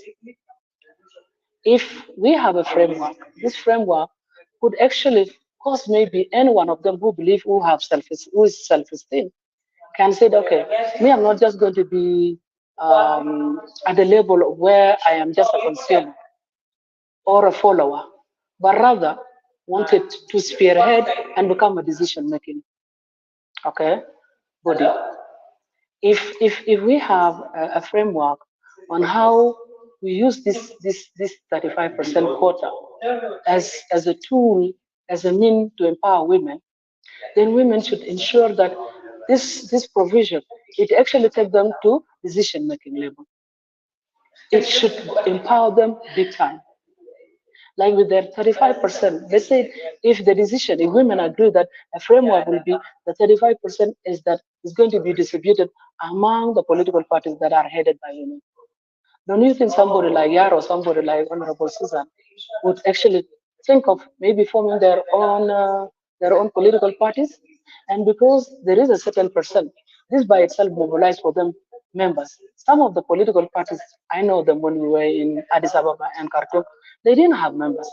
But wait until they have what is called, those percent, 10%, 2%, 27%, 55%. People begin to line up so that they see an opportunity there. It would encourage many women now, it becomes a motivating factor for women to get themselves on board. And I don't know, women are shying away, yet they want to, go and beg the men who know the game. I mean, if we cannot trust ourselves, why should men trust us anyway? We only want to follow what men start, and then we don't want to start our own. And we shy away that unless men said it, that you can have a framework. Otherwise, we as women, we cannot think of we making our own framework. How does it work? Yet we say that yes, we have got lawyers, we have got doctors, we have got professors, we have got all what it takes. We have got business women, we have got religious. Why can we just say enough is enough? We have secured this 35%, and this is the way we go. We decide on how our 35% should be put in, implemented. And the way we wanted it, it has to be, women right to bring who to represent them. They have to hold that person accountable, and that person has to account to them, not the other way around. Because, for example, let's say we have got our a vice president who is a female. Now the question is, can we summon, for example, our the female vice president because she's a woman? Of course not. But FDs can summon her because she belongs to FDs, and she's there to represent FDs and the objectives of FDs is what she will work for. Can we be able now to summon our speaker because she's a woman? Of course not. But SPLM in the government can summon her because she's a representative of that party and she's supposed to implement the objectives of that party. Has nothing to do with women, and that are the realities. So this is what I would. This would be my recommendation that women need to begin to have a conversation around the 35% and the framework and how to ensure 35% is not used by our male counterpart, for their own interest. Because this is the only way we can motivate ourselves and encourage ourselves. We should no longer, shy away when we have 35%. We should not shy away. I think that this is a high time we can, hold the bull by the horns. Um, and finally, we get on board in struggling to mobilize funding. Like the civil society, we should now begin to be, like promoting income generating activities because there is no any other way another ordinary woman to come up. You need to get her on board where she can begin to think that it is possible she can make it and let her make our own decision. So this could be my recommendation for now. And I should say thank you for moderating. Thank you, Yakani. Thank you, Jackie. Thank you, Honorable Susan. Thank you, Honorable Yar. And may God bless you. And thank you even for praying. And Aisha, which is standing behind, and all the audience that are watching us, may you have a blessed evening of Saturday and Sunday in advance. Thank you. Okay. Thank you so much, Sarah, for answering the question and also providing Did you hear me? full recommendations. These are really very important, and the Hello? idea what organization actually came up like Dr. Jen, did throughout you our discussion. This is the only word that you brought about hear me? organization, which is very important. If you are not organized, you will not be able to move anything forward, and that's very important. Yeah. Somebody was saying something. Yeah. And Sarah, you want to say something? Okay. And I think we came to the conclusion of our discussion today, and I really thank all of you for providing very rich and useful recommendations for moving forward. And I think if we're able to implement all these recommendations that you provided, actually will make South Sudan a better and prosperous country in the future. And I think this is not going to be our last discussion. We are going to continue with this discussion on other issues pertaining to South Sudan and also on issues that are required for a free and fair election to happen. And in particular, the idea of constitution. Constitution is very important because it's the document that guides any process, any democratic process, including election. And I think the idea that Jacqueline mentioned about election is a process, not an event. And that's very important. And that process actually requires the implementation of all the prerequisites that are needed for a fair, free, and credible election. So I just want to thank you all for coming in these different times, and I wish you all the best. And I think we're going to end the discussion, and we look forward for future discussions through this useful organization, South Sudanese Women Intellectual Forum, that have been working to promote women issues and also issues pertaining to the whole of South Sudan. Thank you so much.